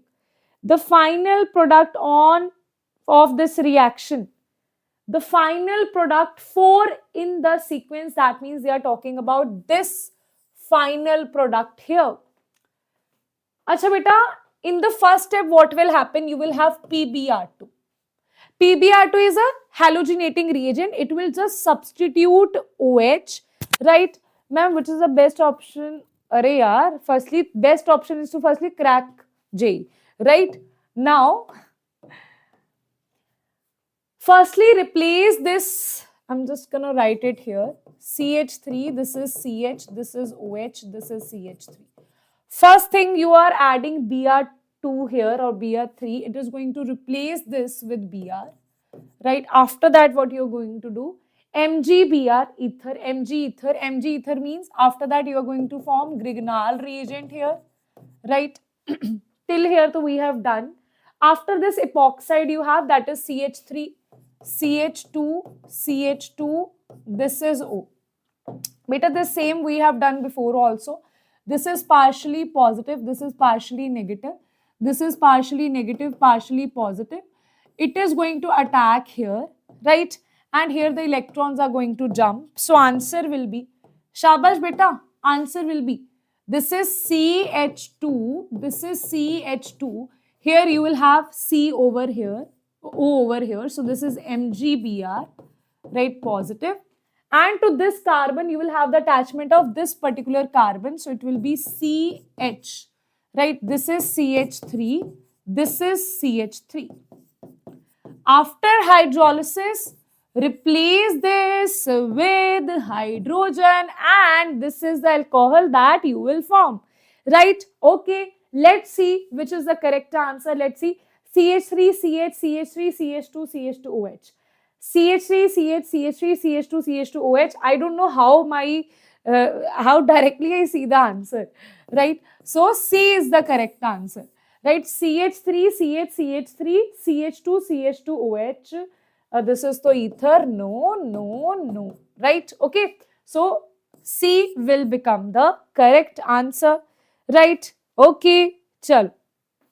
Bacha, please write these kind of doubt in the comment section, not in the chat, okay? Just focus on solving, okay? Acha, next question on your screen is, okay, next question, beta, is the reason. They're saying the reaction of 1 mole of each para-hydroxy acetophenone. Firstly, so ma'am, what is this para-hydroxy acetophenone? This is acetophenone, COCH3. Para-hydroxy means here you will have OH, right? And methyl magnesium. Now this is very interesting, okay? This is kind of interesting. You have methyl magnesium, methyl, CH3, MgI. Will give which of the following? Let me see how many of you answer this correctly. Let me see how many of you answer this correctly. This is not a usual thing, will not happen here, right? Okay, usual thing will not happen here. Something different will happen here. Okay, something different will happen here. Something different. Basically, guys, what will happen here? No, this Grignard reagent, right? Whenever it sees a proton source, what it does? Now, bacha, tell me, is this a proton source or not? Is this a proton source or not? I told you that Grignard reagent is behaving in two ways. Now, why this is an interesting question? Because both the sources here they have given you. Hai na? That is why this becomes important question. Okay, that is why this is an important question. Because both the sources you have here. Ma'am, here you have carbonyl compound also. Ma'am, here OH is also present. OH is actually a proton source, right? So here it will prefer, if you have any proton source there, na, it will prefer the proton source, right? So here it will prefer the proton source because this CO is also taking out the electron. This C double bond O is minus M effect. It is also taking out the electron. So when you are withdrawing the electron from here, it is making this OH more acidic, right? So that is the reason. These kind of questions are very important to understand the core concepts, right? Okay, so that is the reason here what will happen. This is CO, C double bond O, CH3, it will stay as it is.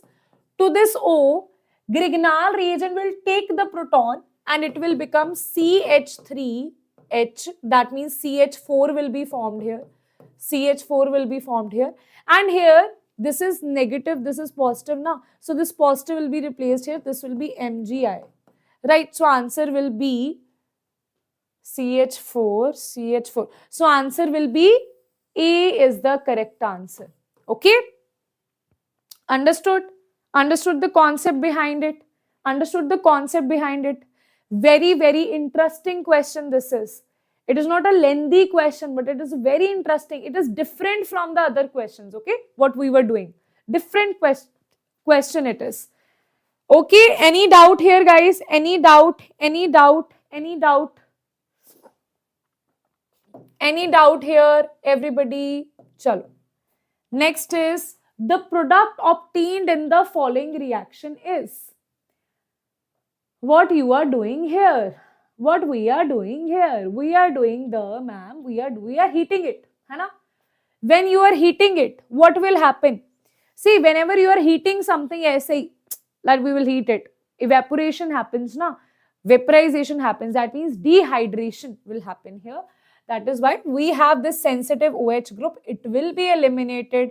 This H will be eliminated. Some students will also say, ma'am, this OH, ma'am, eliminate this. Array, this is COH, carboxylic acid. That will not be eliminated just by heating. Okay. So, why we are able to eliminate this OH, also very interesting concept of JEE, right? Ma'am, why we are able to take out the OH negative just by heating? Because you have a very strong COH group attached to it, right? That is the reason we are able to take out this group here, right? Okay. So this will be eliminated. H will be eliminated. You will have the formation of RCH double bond CHCOOH. That means RCH double bond CHCOH. That means C will be the correct answer. Okay, guys? Okay. Okay. Acha. Chalo. Okay. This one you are saying once more. Array, nothing. You have two things. You have Grignard reagent has two properties. Either so it will see carbonyl compound, it will go crazy. It will just attack on it and form alcohol, right? Or it will, if it already has alcohol or any proton source it has, then it will try to take out proton from there. This is the property of Grignard reagent, right? So Grignard reagent here, because of this sub minus M group here, what will happen? This OH will become really acidic in nature. That is why it would want to donate proton. So it is a very good proton source. That is why instead of attacking on this carbonyl carbon, it will attack on this hydrogen. It will take out the hydrogen, become CH4, and MgI will attack here, and this will be the answer. Okay, got it? Chal. Next question, beta. Next is, let me see now how many questions. Even now you have like too many questions. Chalo, koi baat nahi. It is interesting, na? Acha. The final product obtained in this one. Hanji beta, the final product obtained in this one. Very simple. This is very, very simple. The final product obtained in this one. HBr, even if you have ether, it will replace it. It will break this bond, right? You will break this bond. It's just like HI, na? Just like HI. You also had HI, right? So in the same way it is going to behave. It will break this bond because why not this bond, ma'am? Ma'am, why have you not broken this bond, ma'am? Why only this bond?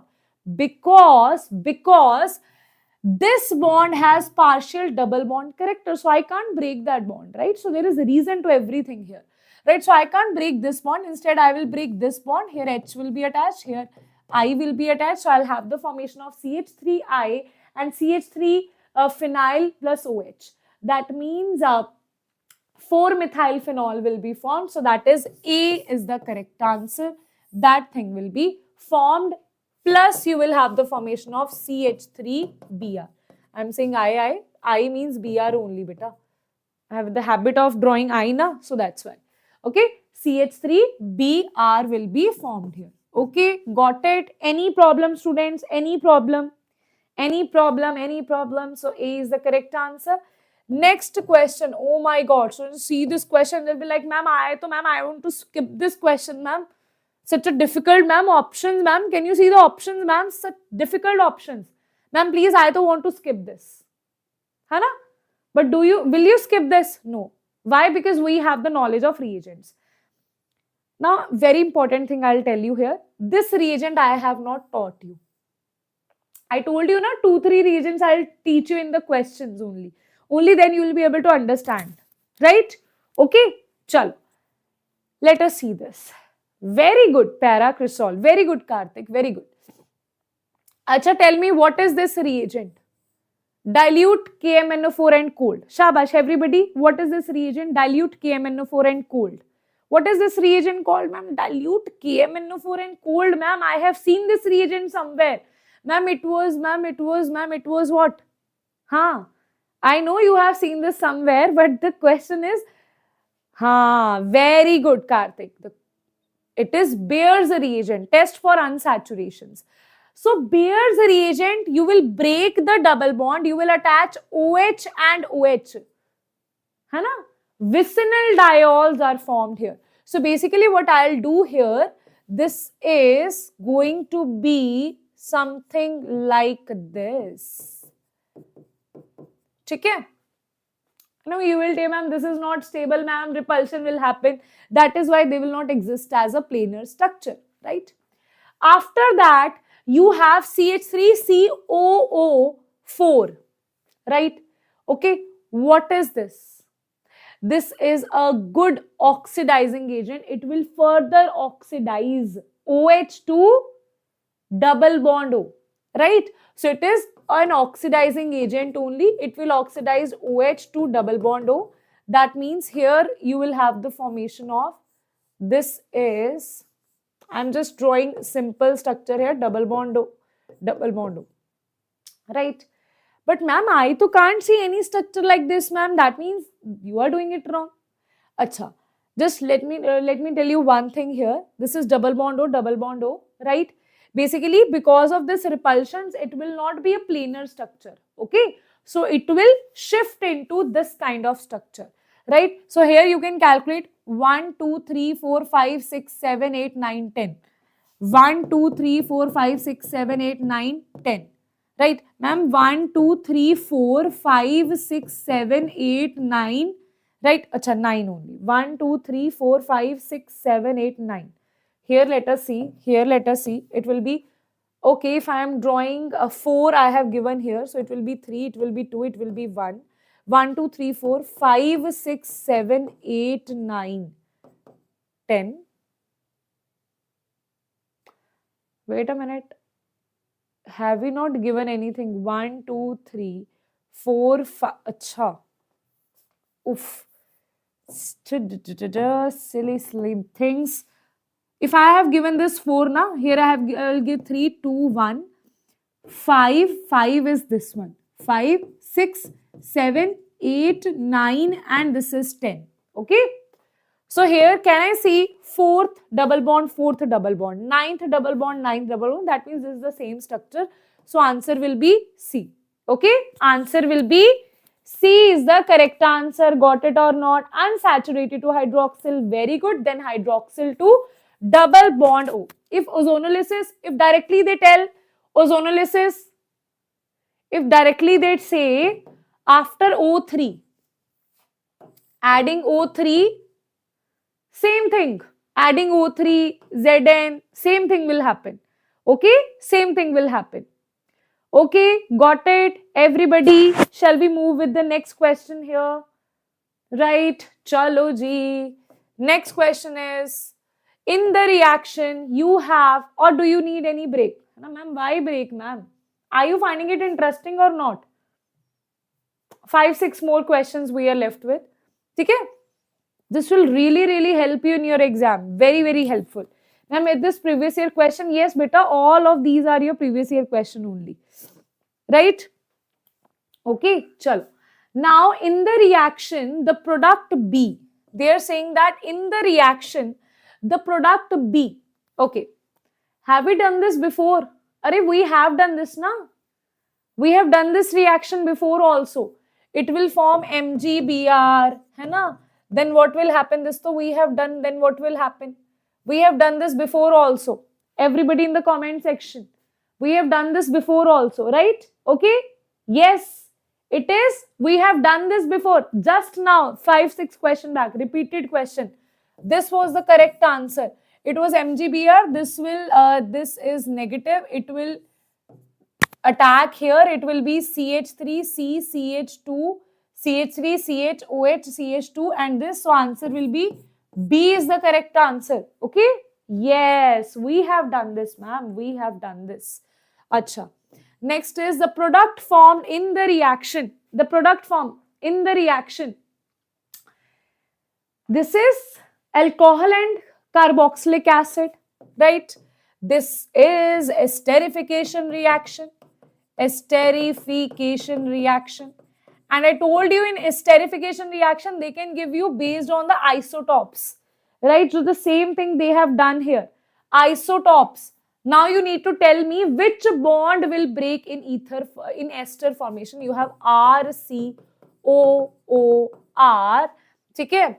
What is R? This is C6H5, C double bond O.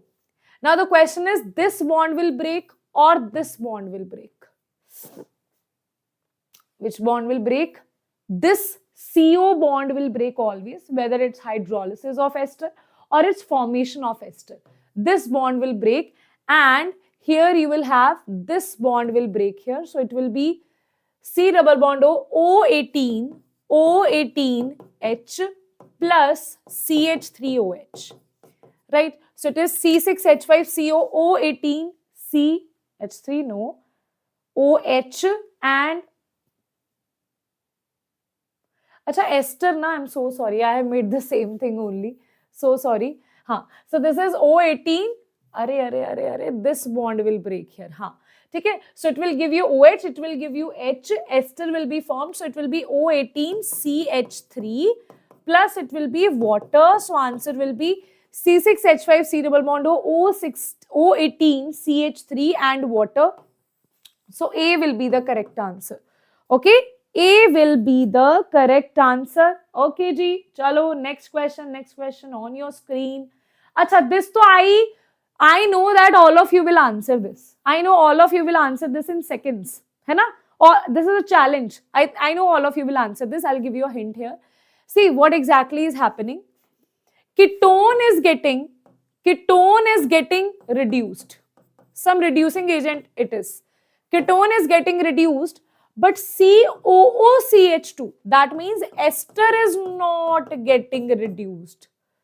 I have taught you two reducing agents, LiAlH4, NaBH4. I have told you there only which will not give reaction with ester. Which will not, specifically I told you that it is very famous. Question is asked on this. NaBH4 will not give reaction with ester. That is why ester is as it is, ketone is getting reduced. So answer will be sodium borohydride, right? Answer will be B is the correct answer. Okay guys, B is the correct answer. Chalo. The product formed in the following reaction. Here again we have NaBH4. Just now I told you what is the work of NaBH4. Now so easily you can tell me what will happen. Easily you can tell me what will happen. NaBH4, you have two groups here. See, same question it is. Same question it is. Just way of asking it is different, right? Okay. Same question but way of asking it is different. Ketone, definitely it will reduce it to alcohols. Ester, it will not do anything with ester, right? Ketone, it will reduce. Ketone will be reduced. So this is definitely not the correct answer. Itna bhi nahi, it will reduce it to alcohols, not to hydrocarbons. So no, it is not the correct answer. But ester, it will not reduce. Ester will not reduce. So answer, ester will remain as it is. Answer will be C is the correct answer. Is that clear to everybody? C is the correct answer. Okay. C is the correct answer. Next we have, guys, next we have identify the final product here. How many times we have done this, ma'am? Third time, ma'am. Third time, ma'am, we are doing this. Third time, ma'am. Arey, ma'am, we are to pro, ma'am. CH2, CH2OO. This is CH3. Now, to I know every one of you will answer this SR within a minute. Right? This is, ma'am, negative, positive. Ma'am, this is positive, partially negative. It will attack here. Negative is like, I will attack on the positive. I will attack on the positive.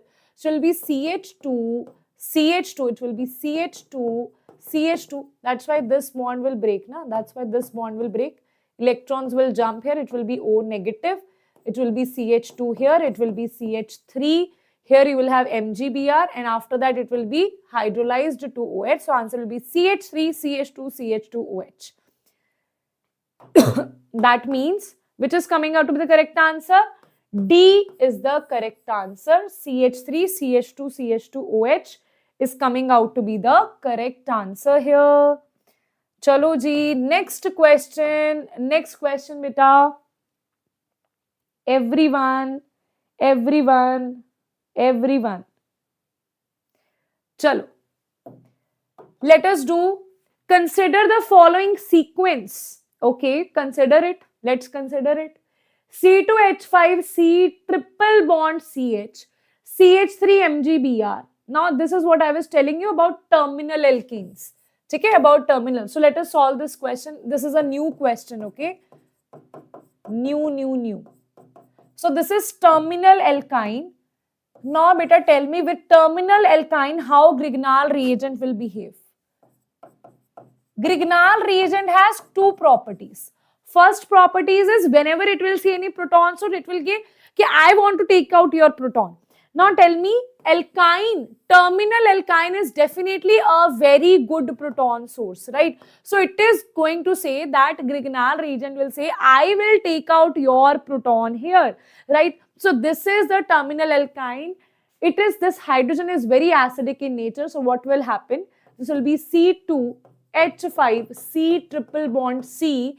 Instead of this hydrogen, you will see, because you know this is negative, this is positive, it will be MgBr. A new kind of Grignard reagent is formed here with triple bond. Plus, this CH3 will take out the proton here, so it will be CH4.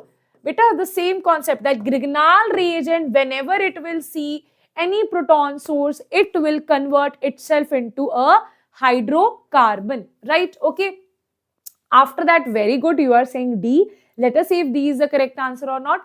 HCHO, HCHO, HCHO, HCHO. Now, to yaar, very simple. We know that now this is a Grignard reagent. This is negative. This is positive. Now, this negative is going to attack on this carbonyl. It will be eliminated. It will be shifted here. It will be HCO negative. This H I am drawing here.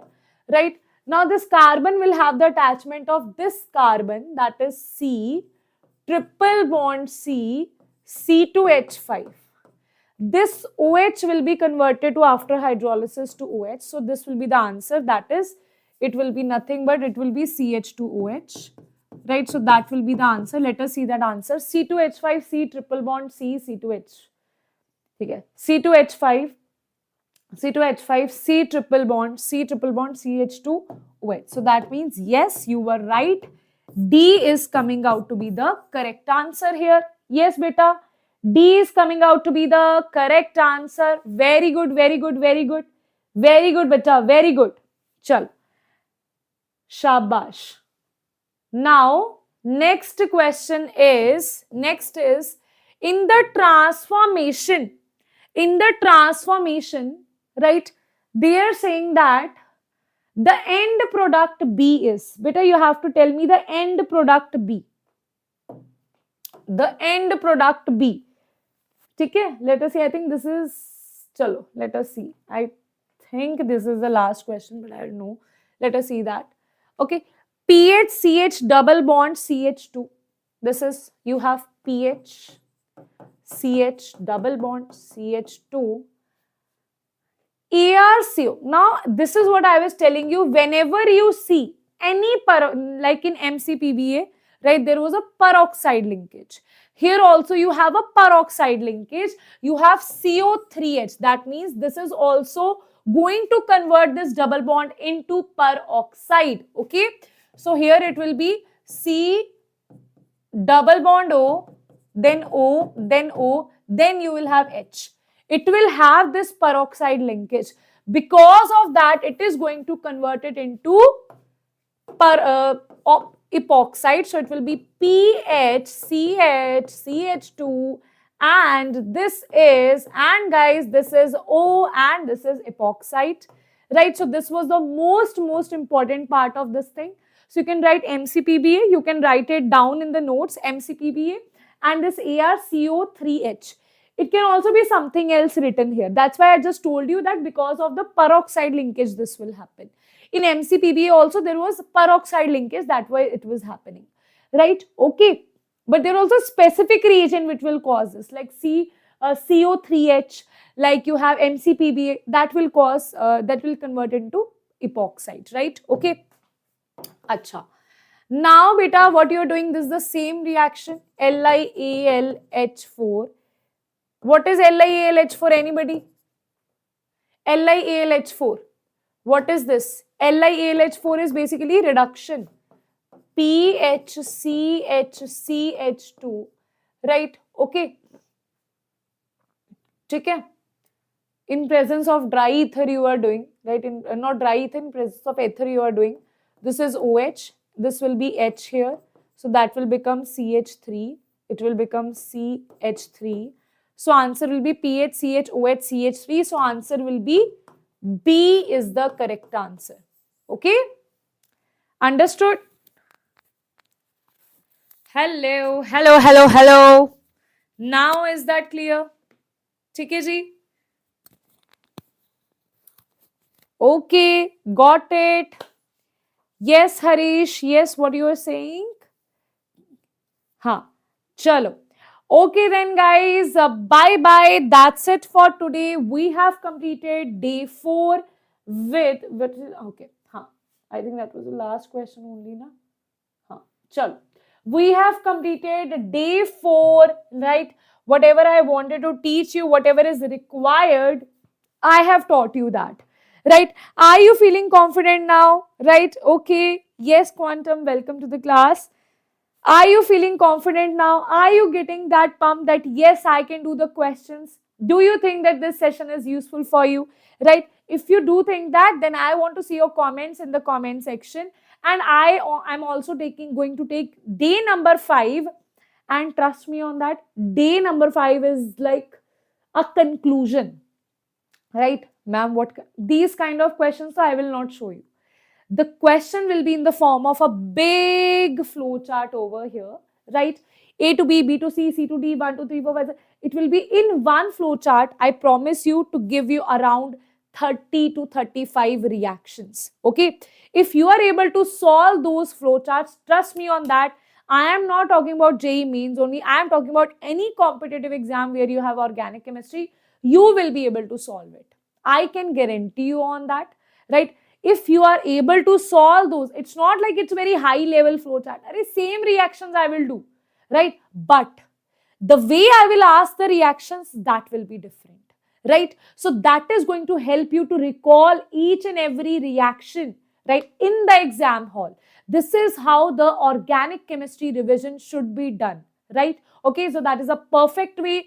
Day 5, I don't want any of you to miss it because you have already done day 4, right, with full dedication. Then why to miss day 5, right? Okay, so I want to see you all on day 5. But before that, guys, we'll be taking, here we are giving you from 24th December to 1st of January. In this holiday season, we are giving you offers here, right? A big discount we are giving you on this amazing time of the year, and also because your exam is very near, so that will be very useful for you. So first one is your JEE Mains 2025 Prime Crash Course, that is at 999, And if you want to, just 999, it's very less money for such an amazing course, right? If you want to see 2025 pro crash course, and that we are also providing you printed study material delivered at your home, that is JEE crash books for physics, chemistry and mathematics, and this is for 4999. If you talk about JEE Mains 2025 Pro Plus Crash course, here we are giving you personal guidance also, along with doubt solving, along with practice tests, along with crash books and 24/7 instant doubt solving. That is at 12,999. So that is going to be very, very beneficial for you, right? So you can go and avail this offer and just invest for yourself, because you are going to get interesting, amazing returns from that, right? Okay. I'll tell you one incident about my life where I took the, not the biggest risk of my life, but for me, it was the biggest risk.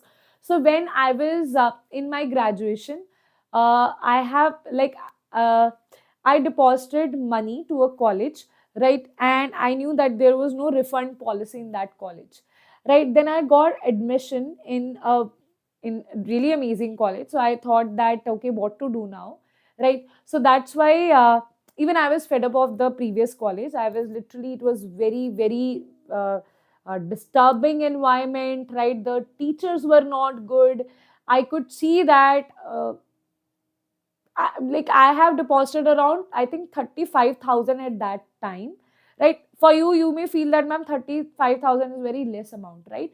But for me, that was a very big amount at that time. I was not earning even a single penny, right? So for me, it was like, I have to be in this college for next years also, because I have already deposited. Then my parents gave me the same reason, that it is just like investment. Just forget about those 35,000 rupees. Focus on what exactly you are going to do. Like if you're stuck in that college, how you will grow in life. And you know, that is the best decision of my life that I took. I still think about that. At that point, I promised my parents, I still remember, trust me, I am not lying, right? I was so depressed. My parents were like motivating me. No, don't worry. I knew that I am belong to a like middle class family. For them also, I know that was a big deal, right? But they were not just showing that to my face. So I promised my parents at that point. They were not asking anything from me, but I still promised them. I said, I promise you uh, that when I become capable, when I become capable of returning you that money, because I think that is a wastage of money that I did, and I carried that 35,000 with me, along with me throughout the college.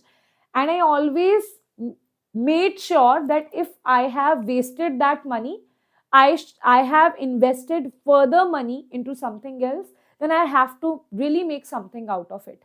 And trust me, guys, in that new college, I learned a lot of things. I always pushed myself that I have to take part here and there also.